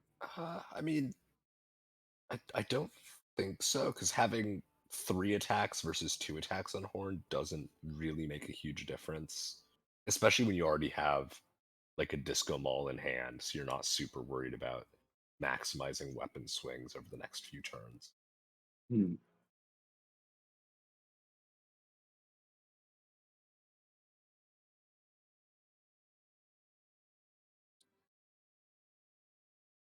Okay, this might be an 11/11 Divine Shield off of this Harmonic Pop.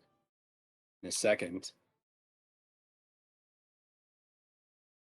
That does sound like a scary minion. It is. It is. Well, I was gonna say it's hard for Paladin to deal with it, and then I remembered there's a 2/3 that deals with it very cleanly. They just happen to not have it in hand.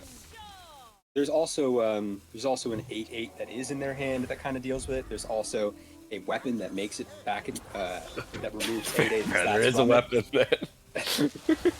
Yeah, there is a weapon that is on board right now. But still, I mean, hey, they do have to then swing into it if that's their plan. So Yes. but yeah, most likely Anachronos is going to just come down here. It's a discovered Anachronos too, so it's not even the one from their deck. Leviathan is an interesting prospect.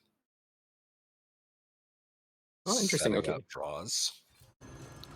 This will probably be the way, I guess, that they remove the Divine Shield and kill the actual minion. I don't know if the order matters. Like, do you swing with your face and then I don't. No. It's like, yeah, technically you draw first. It's optimal. I don't think it matters. So here we actually see them get rewarded by drawing the Light Ray. Technically, I mean, since Light Rays were in their deck, there are cards that they can play by discovering. Oh, Countess. Countess and also the Lifesteal on the bottom there. Very important for this Leviathan to stick. I did see the Countess snap, but I was very much considering the merits of taking the Lifesteal here, because there is the double for Kel'Thuzos alongside the second weapon in hand, and that is 20 burn. Yes. Countess, though, huge in this matchup. They, and ironically, them swinging earlier, just swinging one face, letting it rip, does mean that they have to play the second weapon in order to get the full damage from these buff spells in hand. Yes. Oh, okay. There is actually info here. Seeing for Kel'Thuzos tells you that they have both in hand already. Yeah, and seeing Spotlight means they don't run it in their deck.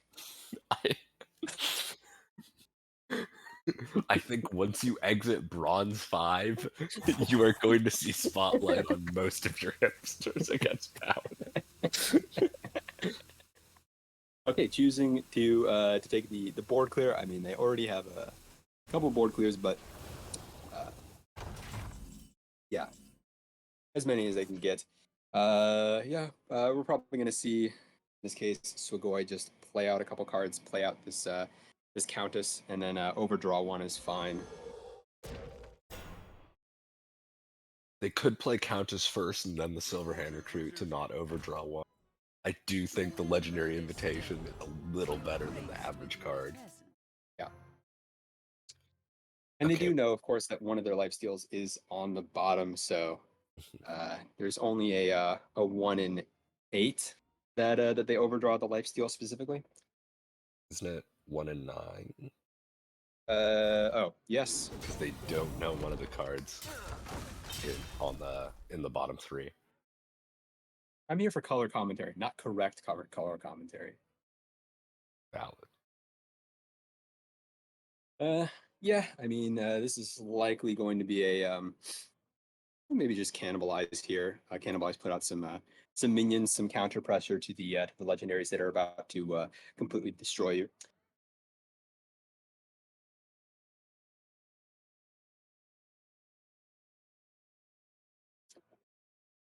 In this case, if it is just cannibalized, that might just be, I think it is just lethal if they don't remove the entire board here. So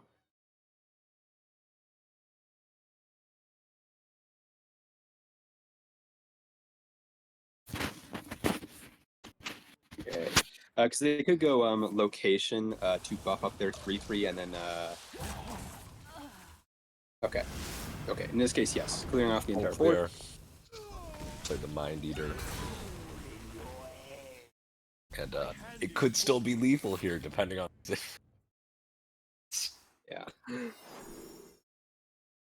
Hey, Kane has charge. Kane has charge, so it does allow the 4 Kel'Thalosses to find the full 5, or Yeah, in this they- case, full they 7 take the damage on each Kane. one. Yeah. Okay, this is, I mean, Overseer Frigidara does draw 2 spells, so that maybe draws both Actually, of the life steals. Yeah, drawing spells does seem very relevant. Okay, they don't have a weapon up anymore, though. Huntsman Altamore also has charge. Sometimes, kinda, sorta. Yeah, I mean, they're likely just going to play it here to not overdraw. If they don't draw both life steals here. Life steal 1 and 2. Okay, great. Never mind. I mean, they could hold out more if they really wanted. It doesn't matter.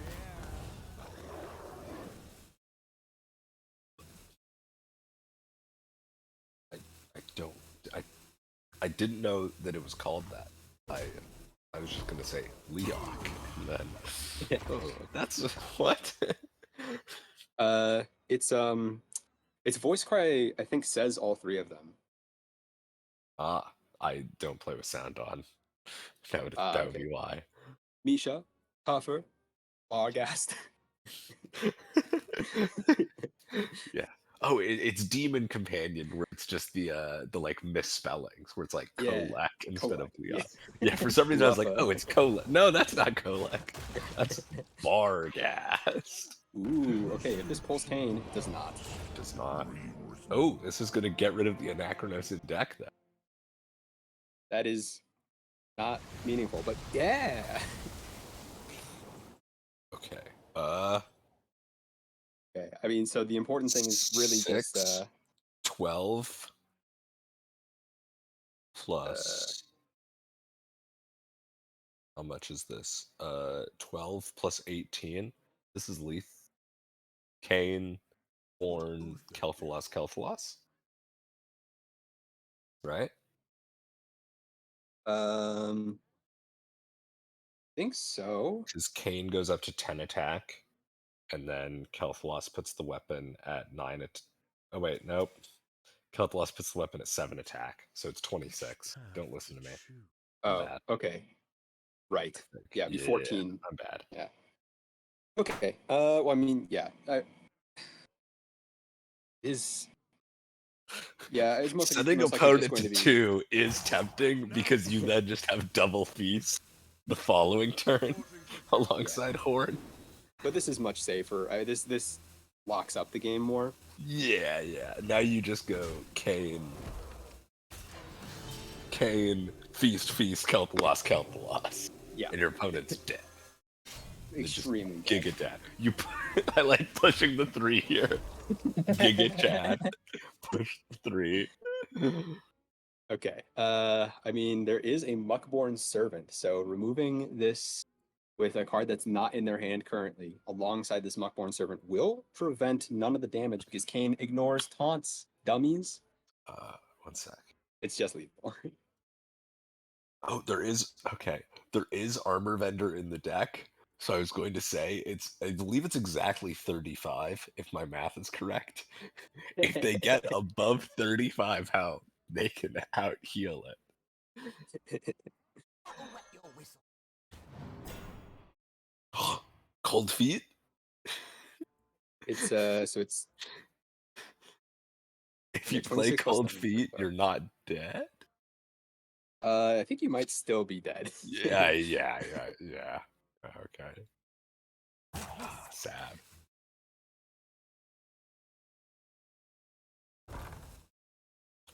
I wonder. I think they don't know about the Kane, but I think they know that all of the attack buffs are in hand. Yes. Because they've seen them draw 2 spells and not play them, and they knew that both 4 Kel'Thalosses were also. Okay, yeah. Who loves Priest Mirrors? Who loves Priest Mirrors and Game 5s? Redeem your Game 5s if you're in chat. Okay. Good news for Memnarch. This match has only taken 2 hours, and there's a game 5 priest mirror. I think it's pretty likely that we're going to have a winner's interview after this. We probably have time. We got time. Just kidding. Okay. Man, I wonder what decks they're both going to pick. A lot of decisions. They really are taking a long time to choose it, though. Okay. I will say, I think this is a interesting mirror in that there's sort of 2 different axes that you can win on, and you have to be very careful of knowing when to shift, because both decks run ETCs with Steam Cleaner and Rivendare. Both decks run Dirty Rats. Both decks run Whirlpool. So one line is you draw through your deck as quickly as possible to get your Rivendare pieces. The other line is you don't draw at all. You go to Fatigue and you try and outlast in Fatigue. So often I find in the mirror you don't draw through your deck until you hold like disrupt, or you try and disrupt your opponent from doing the Rivendare thing. And then if you either can't, or if you find some way to remove your opponent's disruption, you then try and turbo the Rivendare. Because if you're able to like Whirlpool away Dirty Rats, you can then turbo for the Rivendare, and your opponent can't stop you. Yeah, we're pulling away Dirty Rats and ETC are like the 2 impactful anti combo cards there in the Control Priest deck. I would say you also often save your synchronizes because you kind of because you can whirl, or you can Steam Cleaner your opponent's Rivendare. But if you turbo through your deck, you can use Finley to prevent Steam Cleaner from getting rid of your Rivendares. But you have to get rid of the Dirty Rats, because if they Dirty Rat a Rivendare piece around it, you lose. Because you've drawn through your deck faster, so now you lose Fatigue.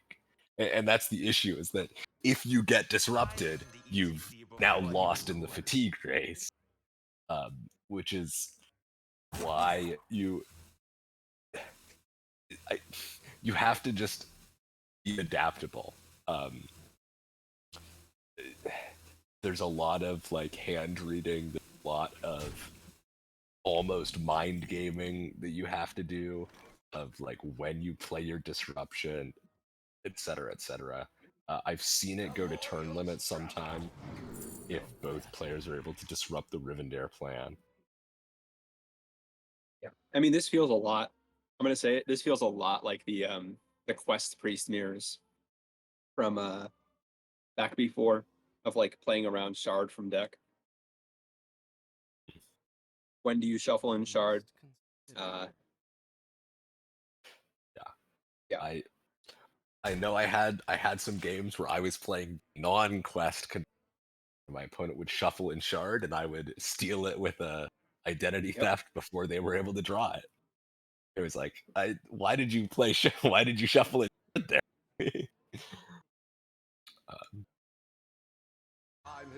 I also had some matches where I was the only person in the world playing Steam Cleaner, and made it so neither player could win. I don't believe I ever actually pulled it off in a match, but I did have a Control Warrior deck where I was running South Sea Scoundrel and Cult Neophyte to draw my opponent's Shard and then make it 11 mana for them.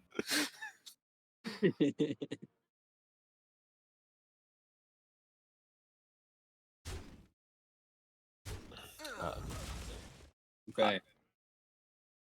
In the game happening in front of us, though. I mean, it's a Control Priest mirror. Nothing happens. Talk about what Like, if something crazy happens, we can mention it, but you know. This Queen Azara is gonna go hard. Yeah, it adds some cards to fatigue if we go that route. One thing that becomes an issue in the mirror is hand size, because you get some cards off of your shadow that are like unplayable, but you want them in hand, like Drown, and when you get to the later stages of the game, you'll very often see just drop a board clear to keep the Love Everlasting going and get it out of hand. Because you want to keep generating those shadow spells, but you also don't want most of them. It's very weird dynamic. I've had a lot of times where I have done the okay, well, neither of us are doing anything, so I'm just play my Shadow Vision, not get a card off of it to keep Love Everlasting, and then pass it back to my opponent. Because notably, Drown does say enemy minion on it.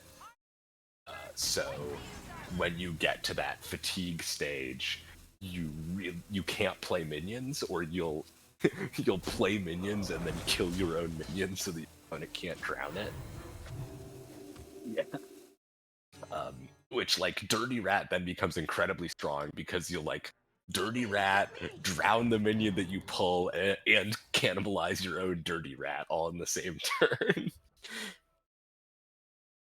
But also the minions shuffled back with Drown do get steam cleaned, so sometimes you'll have people just steam clean and then synchronize the steam cleaner, and Yeah, Control Priest is really just a great matchup. Everyone should try and play as many matches of that as possible. Yeah, I do think there is certainly a lot of skill in the mirror, because there's a lot of cards in the deck that can be used flexibly, and there's also a lot of cards in the deck that are very useless. And knowing what to play when does take some experience in the matchup. I think there's sort of that famous game in it was Bunny Hopper versus Dead Draw in the Priest Mirror, I want to say, where no one knew what was going on for the first 25 turns of the game. It became really evident that Bunny Hopper was playing significantly better just because he knew the mirror so much better and had been using all of his cards better those entire 20 turns. You know, Control Priest is just that kind of matchup where I just want to say something like Great Big Three has chosen Switcheroo. They've chosen to lose the game. You know, I just want to say things like that. But I do know that there's... You just hold the Switcheroo until... Actually,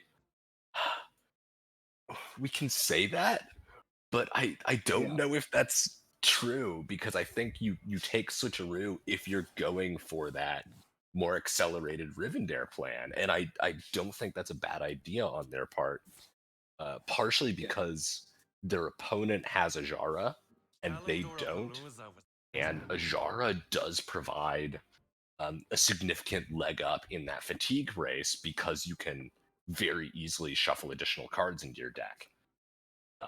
And man, they needed to pick Ajaran Ritual there, because Ajaran Ritual shuffles a sunken ritual to the bottom of the deck, you know, and that's just the kind of thing that these priest mains aren't seeing. So true. I mean, the issue with the Ajaran Ritual, though, is it does put the sunken ritual to the bottom of your deck, but it's also kind of just a 4-mana really clunky card for a while. And when your hand is full like it is right now, I think stuff like Drown and Ajaran Ritual and that sort of stuff, you kind of don't really start using it until the late game. So taking cheap things that you can just kind of dump very quickly is often better in the early game, because you kind of you want to find your more powerful tools.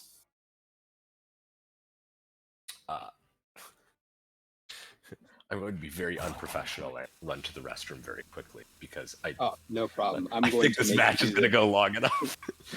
I'm going to make you carry after, and I'm going to do the same thing. But here, we do in fact see the ETC drawn off the top for their team. That does mean that they're able to start on the switcheroo plan if they do want to get going on that.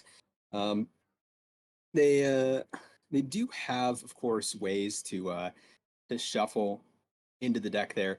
They can just cannibalize the minion the following turn.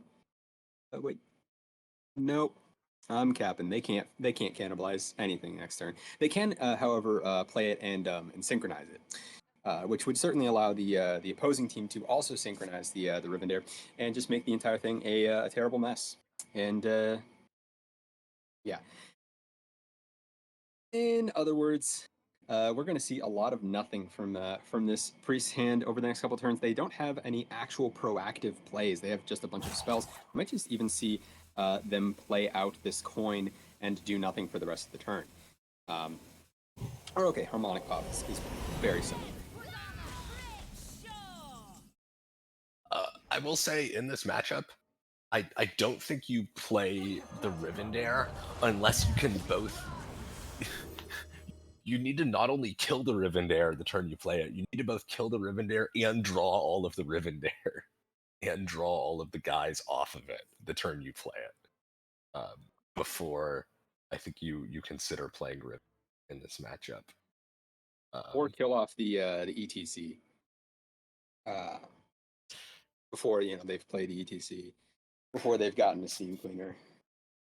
I mean, they could go for ETC into synchronize and just take a Steam Cleaner and then just hold the other ETC.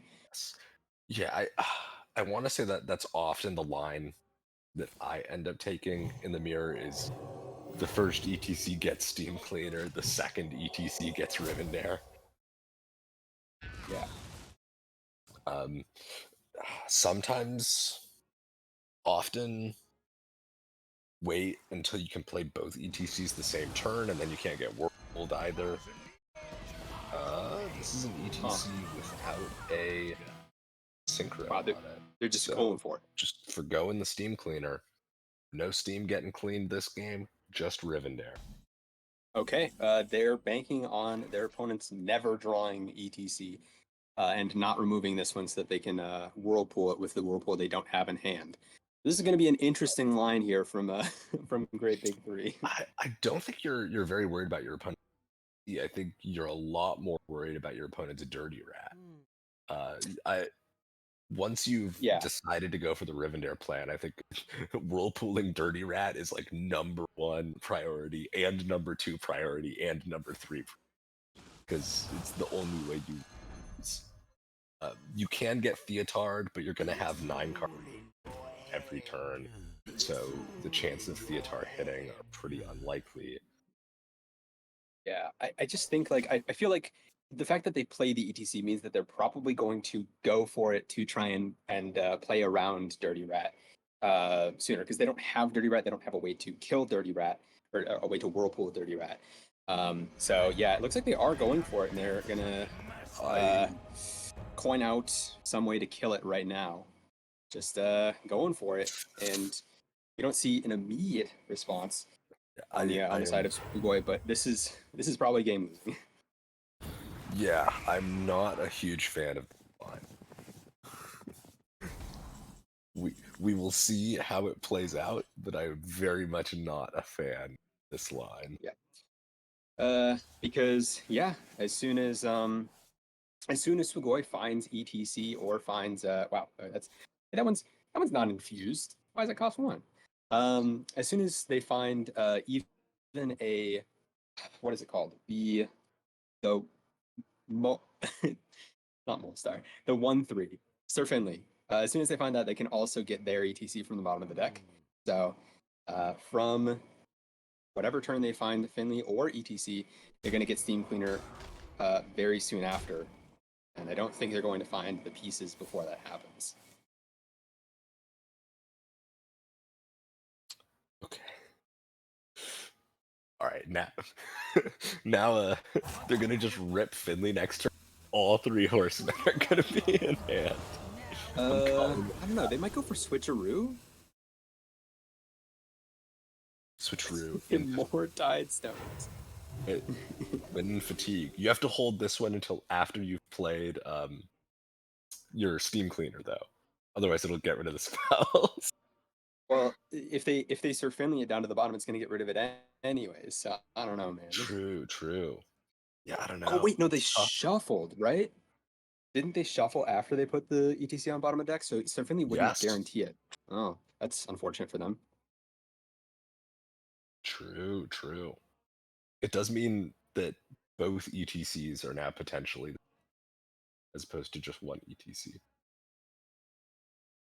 I mean, I do like the identity thefts in these situations because sometimes you'll bonkers 1 mana spell. It's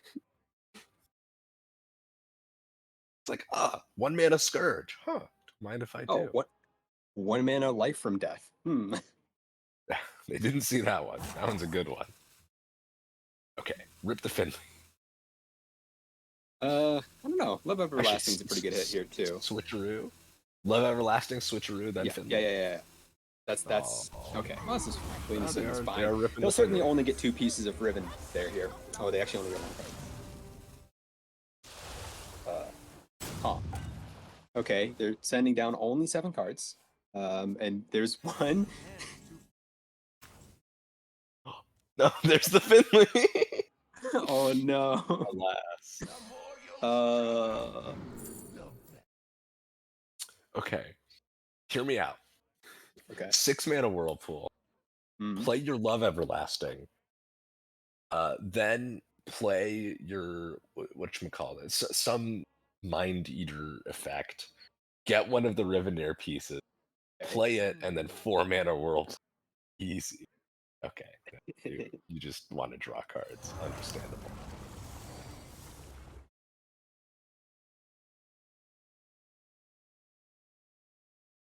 Holy smite your own 2/4.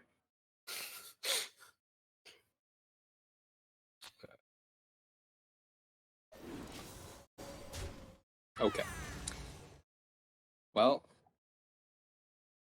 we do see 1 piece, which means that the other ones are in the middle 22. Yeah. Weird. There isn't a way to kill it in hand, so I imagine they're gonna hold on to it for a little bit. I mean, there is a way to kill it because it's the rush one. Oh! Don't listen to me. I thought it was the taunt one. Taunt one is gray, not green. I'm dumb. It's okay. I mean, it's not like it's since it does have rush, they're gonna be able to probably kill it at some point. I mean, Dirty Rat just doesn't exist. You have to go to with this line thinking Dirty Rat doesn't exist. It's more the if my opponent had a dirty played it, so let's just keep saying they don't have it. It's to make them have it line. Which honestly, I think is not a bad way to play this matchup. Both playing 40 card decks, they usually just don't have it. It's Thrive Hey, here. Thrive in the Shadows. This is Thrive for draw. Switcheroo. Let's go. Oh, it's in there. Oh, Okay, well, there's EDC. That's it. End of party. okay. Party's over. Okay. There were 2 ETCs in there, so Yeah. It was the most likely draw because there were 2 of them. Yeah, the pick is actually. Steam Oh, Cleaner and Tidestone. I believe this is not the drowned one, so this is going to get rid of the second. So there's now not a second ETC available. Is I I guess think this there was still the is. drowned It didn't one. remove it. Yeah, It didn't say created by. I don't know, man. weird. I don't know. I don't know how this game works. I've only been playing it for far too long at this point. Okay, well, in this Yes. case, they currently can't actually kill off their own ETC. So if there were a Synchronize inside this Thrive in the Shadows, then the hopes for Great Big 3 can still beat a Fatigue.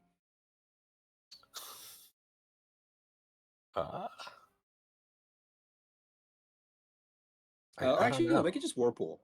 But yeah, they just Whirlpool and then it goes to fatigue. Yeah. Yeah, you just whirlpool away the ETC. Then it's the fatigue game plan, but they are behind in the fatigue game plan because there is that there are those Ajara cards in the deck. Yeah, I think they will also be even further because I think they actually are going to lose more cards from the deck. They'll lose their Blackwater Behemoth. They'll lose their. I think they have a Vizier still in there. I guess you drop the Dirty Rag because it takes cards out of their deck when you whirlpool it. It also will take, in this case, It'll take Renathal Renethal out of both players. theirs. Yeah. Which is actually only, well, it's in neither player's decks.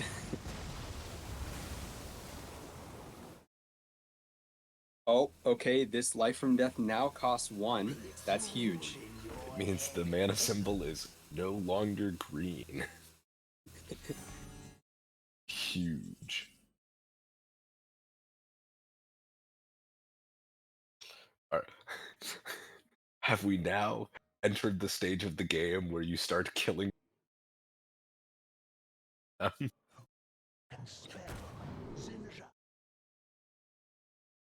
I mean, we still have 18 more cards in deck. I think there is a Drown on the bottom of Great Big Three's deck. There's also, of course, that Ajaran Ritual on the bottom there at the pay down. And luckily for them, once they draw the switcheroo, I think there will be no more minions left. So that won't be a fatigue introducer. So, Love Everlasting. Love Everlasting's the good card, but the issue is if you play it, then you can't play your other Love Everlasting and it's clogging up your hand. It is the good card though. So you take.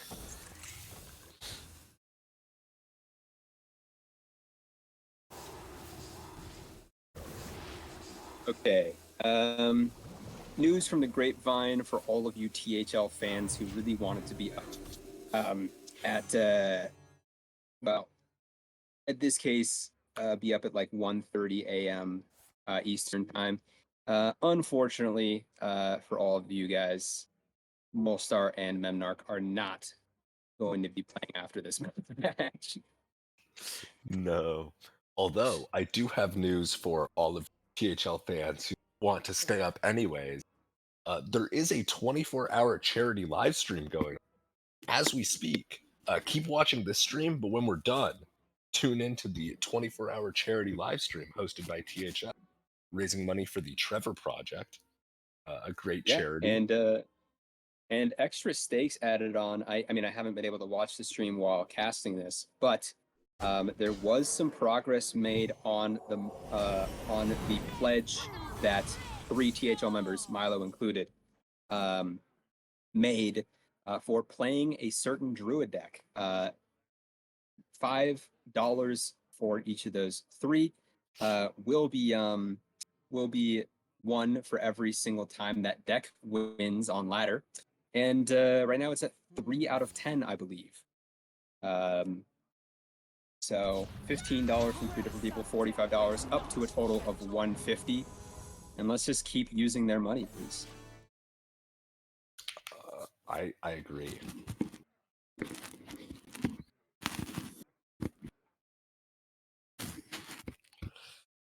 Okay. So, anyways, back to the game. Yeah. Back to this incredibly. I mean, we can shill more. Like we can there's more chill stuff we more. can shill actually. Yeah. If you're interested in THL gameplay happening this week, it is the week just before playoffs and a lot of different series right now. There's a lot of high stakes matches going on. Of course, there's this one which is from playoffs.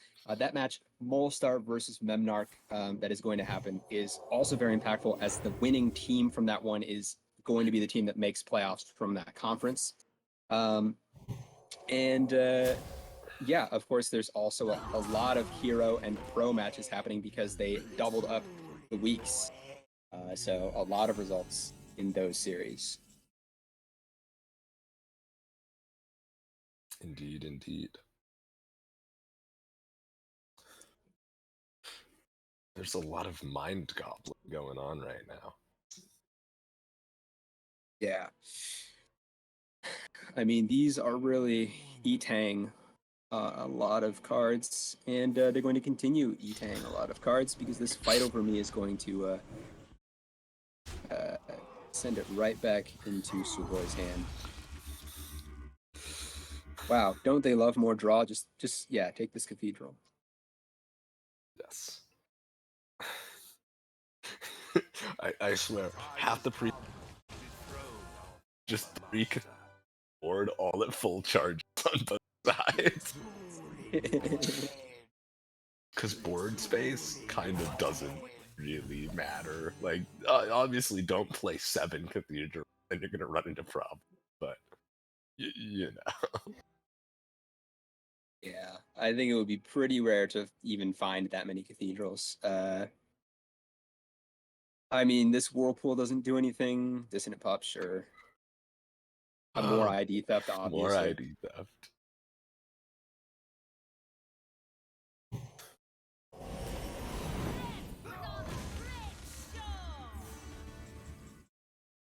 And even just more value. Whoa! Oh my god. Whoa! Game ending? Game Wait! ending? Hold up. Hold Wait up, hold a up. minute. You gotta play it before they ID theft it. Go. That's a card. Yeah, ID theft like 3 of them. Suddenly, there's no way to generate more Ajara. I was really hoping we could see some Ring of Yeah. Tides, just triple Pyroblast. I think actually they put an Ajara in their deck, although that might have been Steam cleanered. It probably think it got must Steam have been. cleanered at this point. Yeah. Yeah, sad. Okay, well, there's the Svalna, number 2. So the dream of a board full of cathedrals and a handful of visions of darkness is real. Real. That is the game as Ben Brode intended. Yeah, definitely. And Pyroblast, send it. Send it. Come on. Okay. Now I'm hoping there's like ID theft pyro and then Sugoi ID thefts more Pyroblast. I mean, they don't have an ID theft in hand. Their ID theft is still in their deck somewhere. They have Vision of Darkness. They have as many ID thefts as they want. It's just gonna take a little. We're setting machinations in the work. Take a few turns.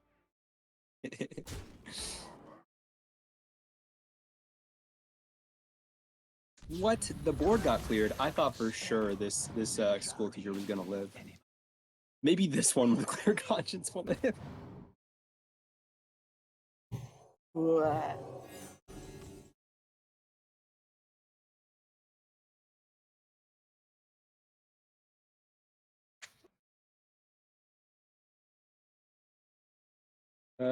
Is that the last school teacher?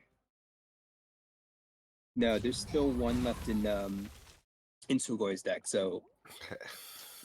gotta be cognizant of these whirlpools. Can't lose any of these 23 cards here. Yeah, there are 9 cards ahead and huge. Another ID. Yeah. No ID thefts in hand. Gerania. Shut your goofy ass. Whoa, whoa.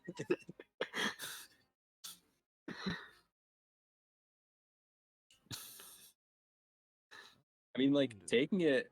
they can just Shadow Word Ruin. Just Shadow Word Ruin, honestly. Shadow Word Ruin, yeah. Distort's interesting. Oh, they're sending it. Oh, They're sending it. Let's They're go. sending huge, huge. Dirty Rat, okay. Are we gonna see Dirty Rat cannibalize? Wait, do both players have... Wait, did they not play their sister's Svalna yet? Wait, come on.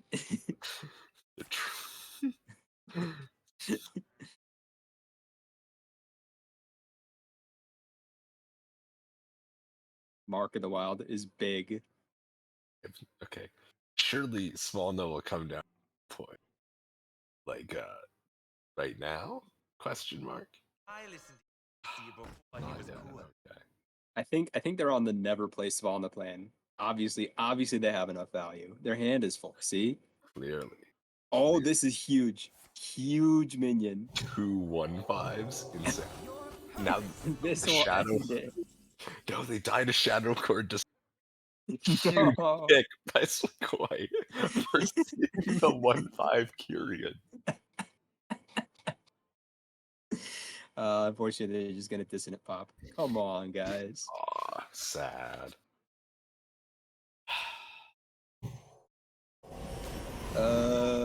Oh, they can play this armor vendor and take one armor vendor out of the opponent's deck. They're making headway. Huge.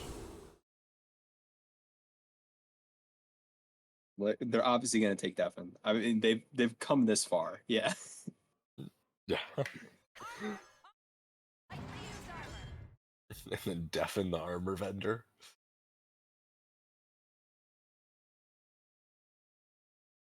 I mean, they gotta deafen the 3/3. Otherwise, their opponent's going to cannibalize it. True.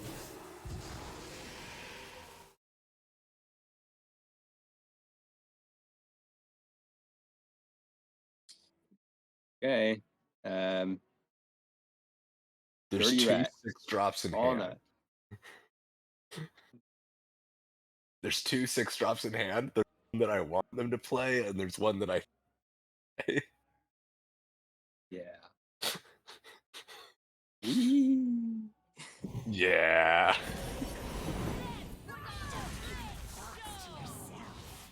Oh, they're gonna use synchronize? Huh? Oh, card out of hand. Card out of hand, boys. Progress.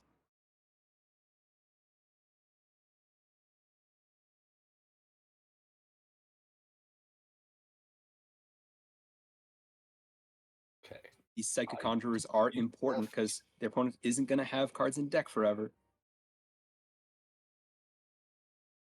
I don't know how much you want the cards in deck though. Dirty Rat. Yeah, I mean, Dirty Rat take their Svalna out would be actually just like so punishing. I don't know if they know there's a Svalna.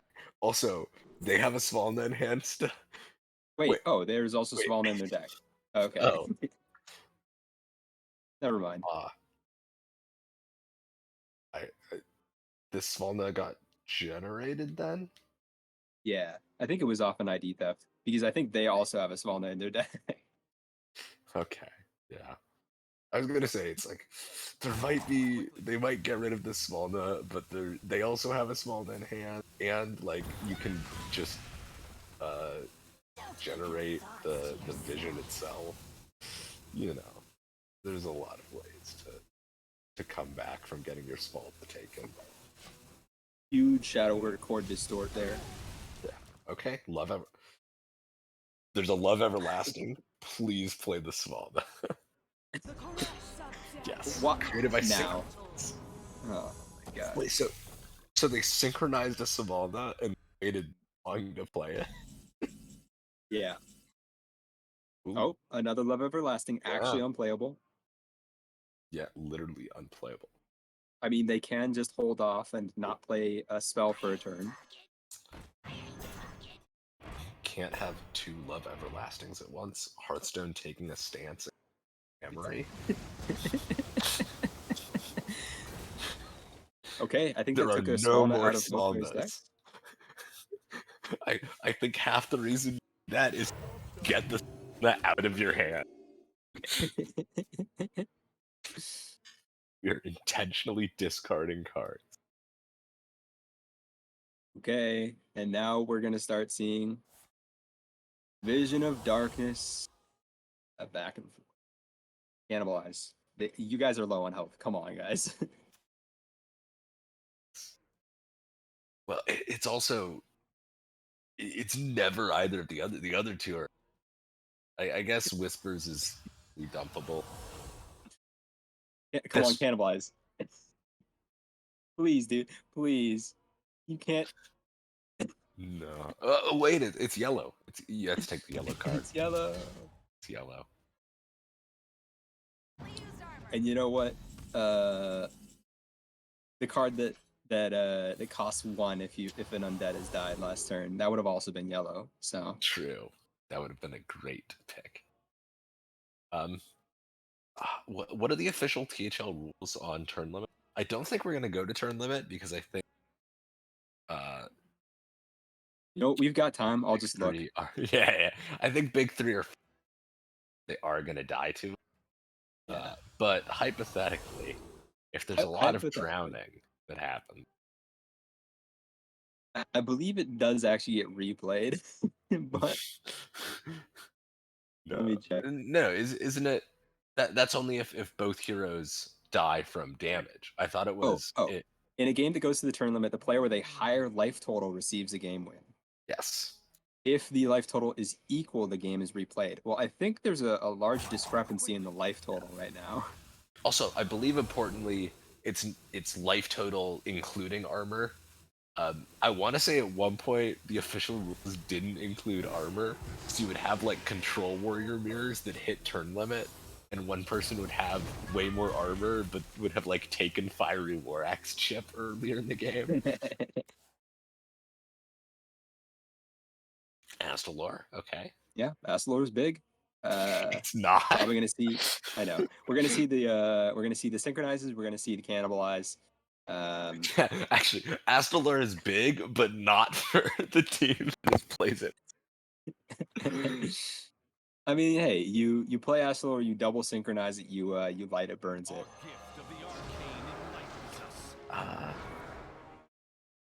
I think you double synchro the 5-drop, don't you?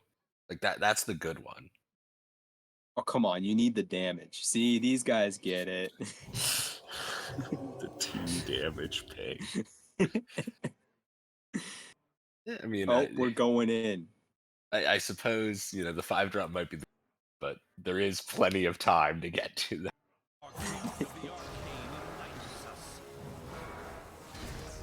No second synchro.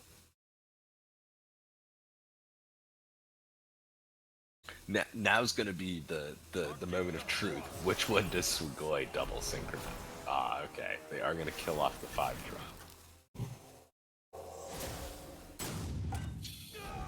Does Sugoi double synchro here?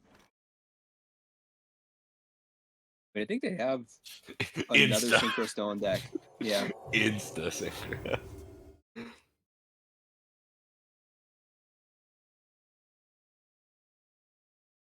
You know, they synchroed that. Just play Shadow Word on death. Bass.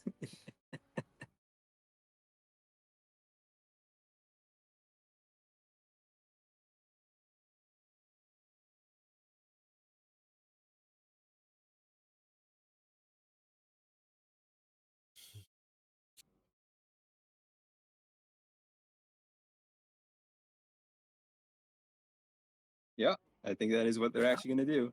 Yeah. Maybe play a hipster. Maybe can have a even play little a Shard of hipster. the Naru. Honestly, what is Shard of the Naru going to hit? Trading it. Okay. Oh, that's big. 3rd Love Everlasting? Queen Najara giving fight over me. Wait. Dude, that's big info. That means Love Everlasting is not in their deck. True. Huge. Okay, is it 5-drop Astalor synchro or 8-drop Astalor synchro? Or do you synchro the 2-drop Astalor? Yeah, and then that's play even the more 5 damage. and then whispers. Nah, you synchro the 2-drop Astalor, 2-drop Astalor, their 2-drop Astalor, and then play your 8-drop Astalor. Most damage. You are winning this game for sure.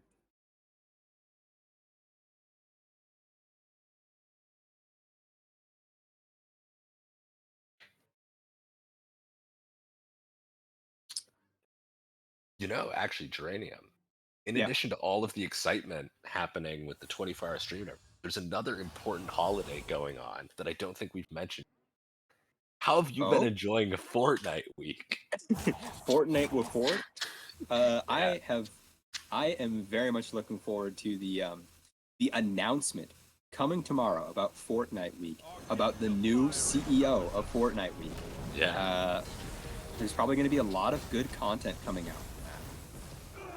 I don't think anything uploaded to Damon's YouTube channel can be characterized as that, but I appreciate you being supportive of it. I mean, he's got some great flow. That's what I know. I was there for those recording sessions. It was really something.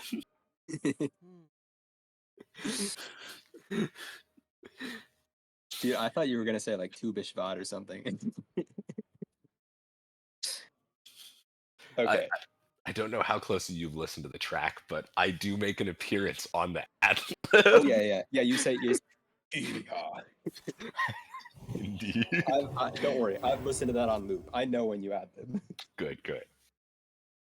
I am at least one of the 70 views that it has.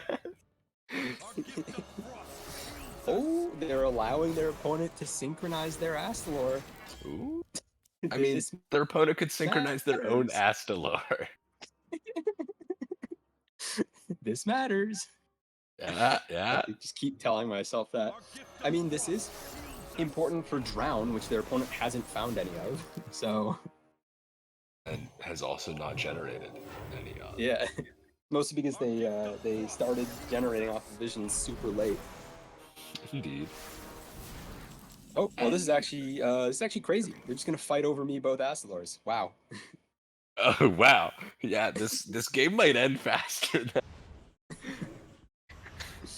we might accelerate the fatigue plan a little bit by simply pyroblasting our opponent for the next 5 turns.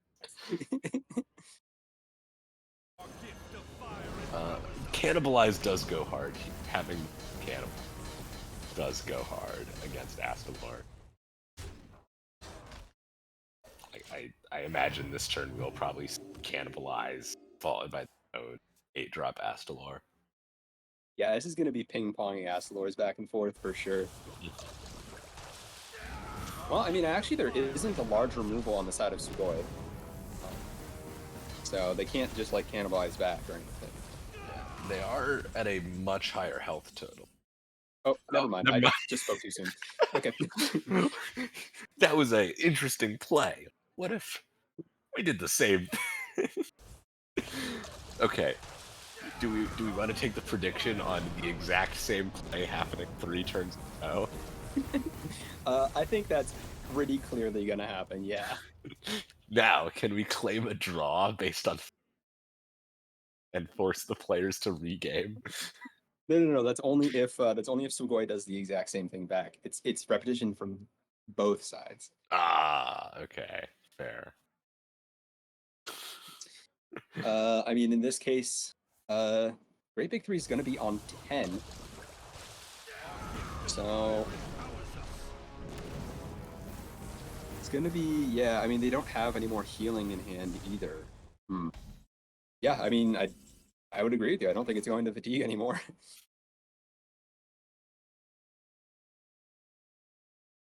Are we gonna see double 5 Ast alongside Tracking probably. Seer? Okay, looks like only 1 Ast coming down this turn. Animate that, I guess. Yeah, it's the only playable one. Oh, they're drawing cards. Oh. They're drawing This a is card. crazy. This is crazy. Insane. There's still 8 ahead. They're allowed. They could play life from. They're allowed to. They can have a little card. Okay, and that was the last Astalor from Great Big 3. So, whoops. Not necessarily. There are still potential for identity thefts. True. However, they do know their opponent has an 8 Ast in hand, and they are at 10. That could be a problem. There is a synchronized still in the deck for Sugoi. So if they do discover identity theft, they well, I mean, now they can't anymore. But if they discovered identity theft synchronized, the 5 Astalor and then couldn't play it because they wouldn't have enough mana, then they would be able to be to live through it. But I think I think this is actually just going to be the end of the game. Yeah. I think they very much needed to hit a cannibalize off of.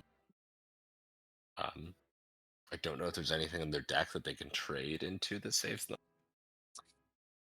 I believe they've played both cannibalizes from their own deck. No, actually, there is still one. Yeah, they need to trade and find it. Oh. Did they find it? No. No? Another one? Well, Oh! technically alive? Copium? Wait, okay. Are there any psychic conjurers left? Okay, if Wait. in this animate dead. In this animate dead. No! No! I know we were both thinking the same thing. God dang it. Okay, the funny play here is you play Life from Death to try and find a 1-mana burn spell.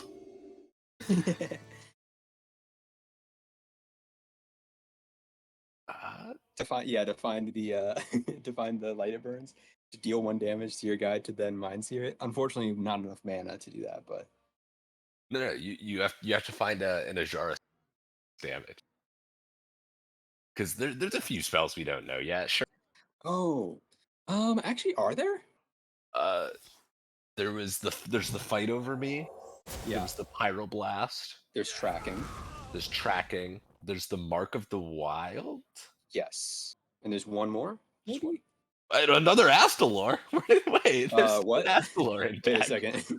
yeah. Oh yeah. There is still one in Sugoi's deck. They've discovered everything from their opponent. Oh my goodness. Real. A lot of Astalors coming down this game.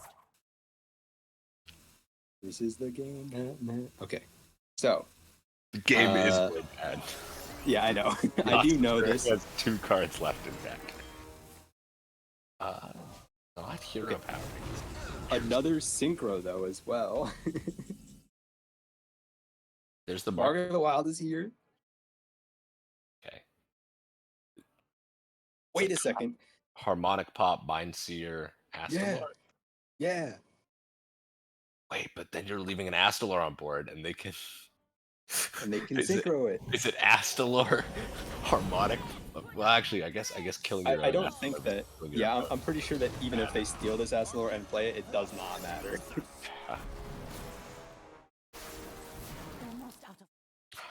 Okay.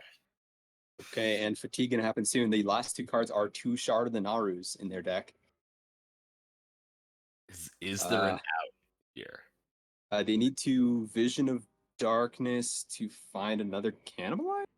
I I don't think I that's don't think so. I don't believe Synchro saves them. No. I think that's it.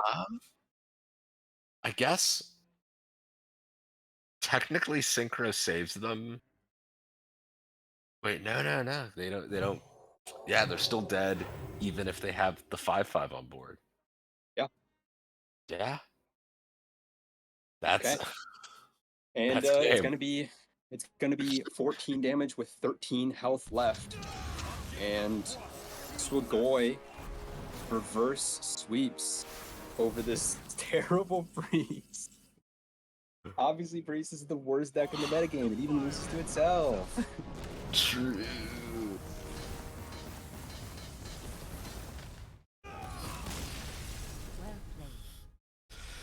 All right. Well, good news for all of the viewers. You'll be able to catch the last 15 McBanterface's stream.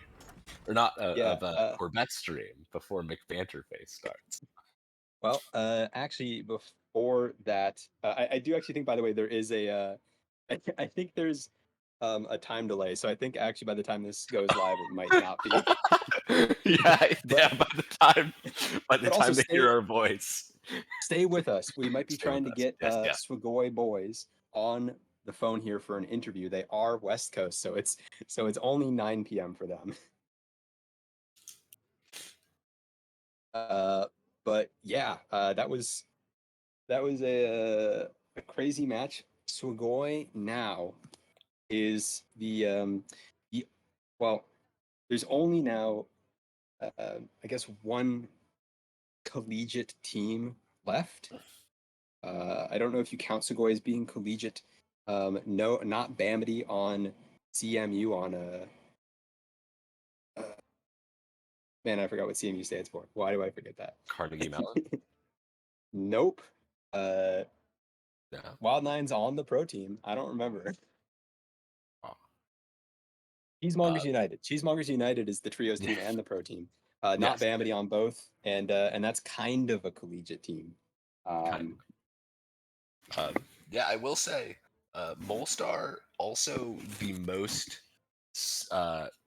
at least in recent memory, the most successful collegiate player, being the only person to top 8 both seasons where they did where they did like the invitation only tournament. Molestar's team was the only one to top 8 in both seasons and very consistently high place in TESPA. And we're going to go interview with Swagoy now. And then it was like, all right, we just got to play well. We can get there. Yeah.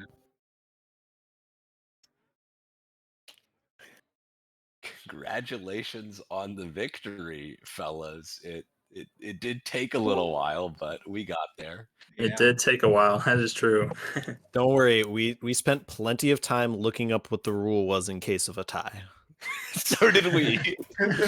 We also had plenty of time. We were we were like, okay, we need to make sure our life totals up, so we need to play to not fatigue any at all. That's why we went for so many Ashara tides. Yeah. And then you played the steam cleaner, and I think there was the point. And once the Astalar started coming down, we had the realization of, I don't think we're hitting fatigue this game. Yeah, thank God. Technically didn't hit fatigue any game. And speaking of early finishes, that first game, the Blood DK versus the Priest, how do you feel about how that turned out? We I threw. mean- We threw. No, it stopped us from playing more of the game. Like, we Oh, could have true. No, longer no, games. it was optimal. I, True. we cut our series short.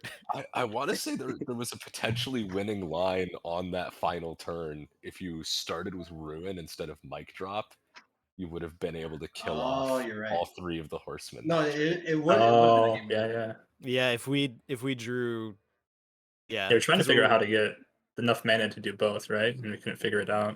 Yeah, Because Ruin would have been 2, then 1 mana for Mic Drop, 6 mana for the horseman, 1 mana light up burns. Yeah, you are Yeah, right. that's true. Yeah. Unfortunately, yeah, since you didn't draw the last piece of the Rivendare, I mean, it didn't matter. Definitely not Oh, screaming on the like side of I the remember that far back, dude. No, that was they 3 did hours draw ago. the last piece. That was We that did was draw the it. important part. Yeah, I know. Yeah.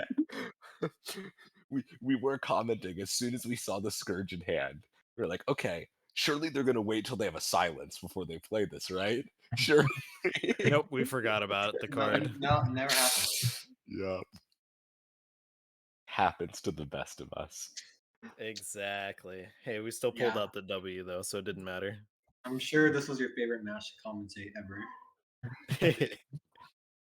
You know, I've played a decent chunk of Control Priest, so I'd like to think that I did have some insightful commentary on some of the plays that, mostly on some of the plays that your opponents made, but also on some of your plays, especially in that first game. Yeah. But you know, Yeah, that was my question. I was gonna be like, how parasocial did y'all get during that set? Because nothing else to talk about at that point. We did talk about Fortnite Week. See? yeah, we Beautiful. talked about Fortnite Week. We talked about the Pride event going on. We talked about all sorts of things.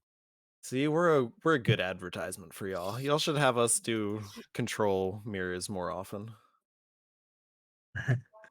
Speaking of control mirrors more often, speaking of the future, how do you guys feel about the other people now left in trios? You guys were the last ones to play Yeah. this week, so I saw some good teams get knocked out already, right? yeah. I think you lost in the main season to the big 3, which would Yes. be Neji, Chicken, Diamond. They got knocked out. and Sussy Union. So all the I was people gonna we say lost both to of them are are out. teams. Yeah. We went 4-2. The 2 teams we lost to are out. Wow. Yeah, that's a feels good moment for us. I mean, mind did you, you we play haven't played the, all the teams. Go ahead. Yeah, did you play the other teams that are in this that are currently in playoffs? I am no. reading right now. We have not played Amber Flight. We didn't. Um, Yeah, we didn't. that's it. I think we've played everybody else. Oh, it's almost as if the players that were at the top of the bracket fighting each other because they had won the early weeks were the ones that made Yeah. playoffs. True, yeah. Yeah, it's shocker.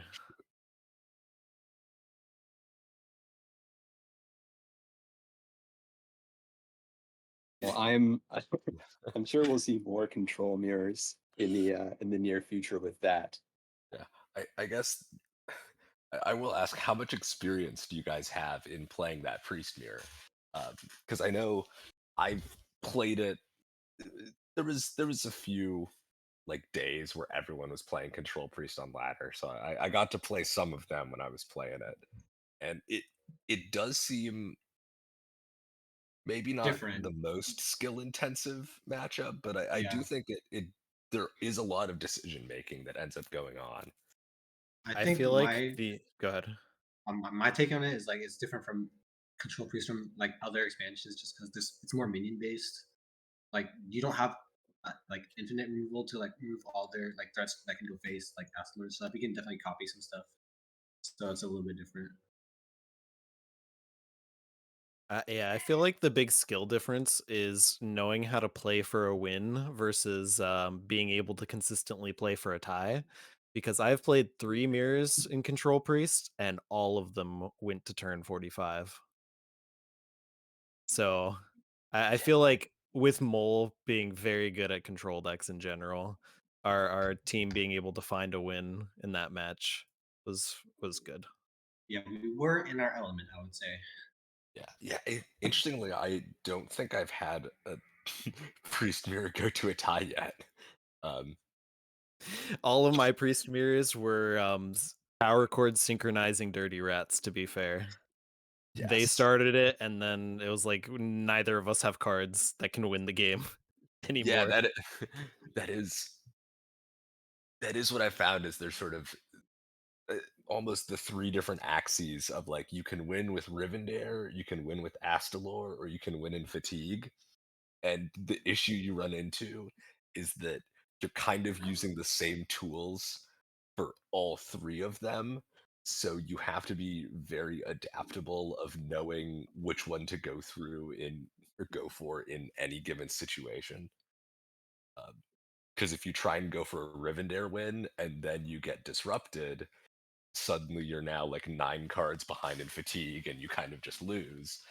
But if you go for a Fatigue win and then get your disruption taken out, suddenly you now lose to the Rivendare plan because you're slower to get yours down. Right. Yeah, and then there's also the line that your opponents took, which is they just won't have it. And sometimes that does work. Yeah, we were a little bit worried about that for a few turns. Yeah. But we got there. We top decked our ETC because we're just good at the game. Actually, I believe you top decked. Weren't there 2 ETCs in the deck?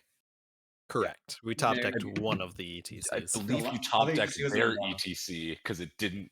The second one didn't get removed by the Steam Cleaner. Oh, No, it did get removed. It was on the bottom. It did. It did Yeah, get yeah. removed. No, it wasn't on the bottom because it got shuffled when you Shuffled? tied stoned. we tied stoned. Yeah, Yeah, I was yeah. gonna say I know it got shuffled. Oh, yeah. Okay. Which I actually thought, I didn't know whether that was intentional or not because shuffling with Tidestone, means you have a higher chance of top decking it, but it removes the way of you using Sir Finley to get it from bottom. Honestly, we were thinking about Steam Cleaner with Sir Finley a little bit because they lost like 8 cards to their Sir Finley in our Steam Cleaner. Yep. Yes. I think most of it was just like we had to get cards out of our hand too. Yeah, So we were it's- also just Yeah, playing that's the like, hardest part for get sure. rid of it. Get rid of it. We don't want it. But then we were also discovering more cards. But then we were like, we actually don't want these, but we got to spend our mana a little bit. That's always what happens is like you just discover and then you're just taking cards that are cheap because you don't actually want them in your hand, but you feel the need to keep discovering because surely there's a good card in there. Surely we'll get drowned this time. Yeah, there weren't very many drowns from either of us in that series. Yeah, there were a lot of turns with minions on board, which I feel like is uncommon, but Right. once we Yeah. start going down the Astalar road, it's like, well, yeah, sure, you can drown, but I'm going to Pyroblast you again next turn. Yeah. Actual Pyroblast, though. What Yeah, about actually- Ash? We were looking at that like, dang, imagine if we had a Shara still. Just thinking, yeah. I think I commented, yo, I'd love to see Ring of Tides here.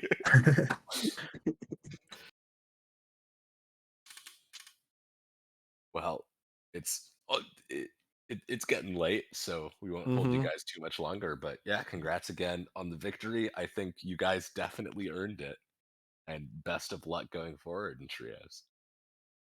Thank you. Appreciate it. Yeah, we're looking forward to see who our next opponent is. I don't know if we have a bracket to actually see that, so I assume it's just Yeah. gonna be put together. And this isn't a threat, but we do like it when teams play on stream. Maybe like bring different decks if you're gonna play on stream next time. No promises.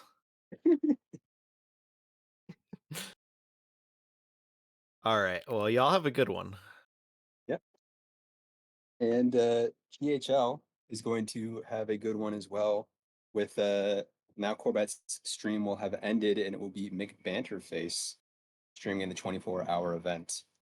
So Ayo. Hey. let's send them over shortly. Yeah. All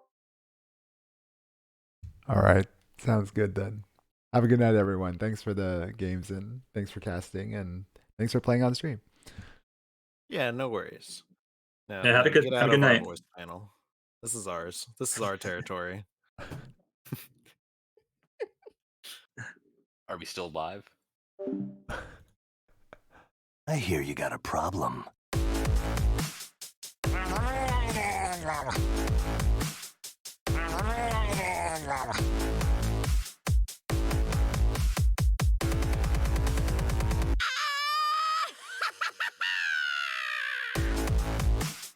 You are not prepared!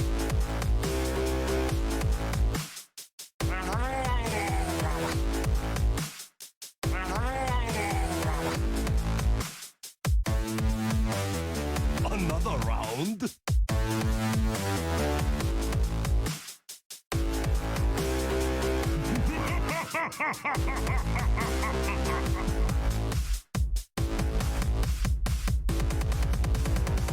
Why do you... You are not prepared!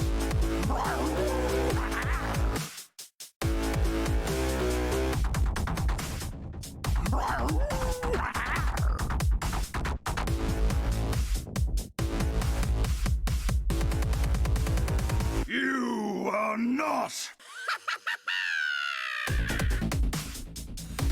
This guy's toast.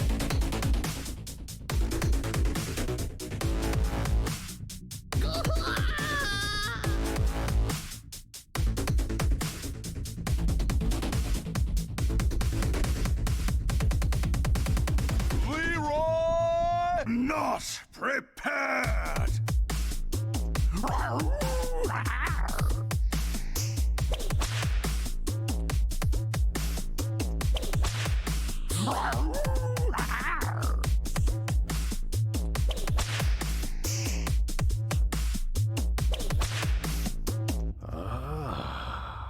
Goodbye.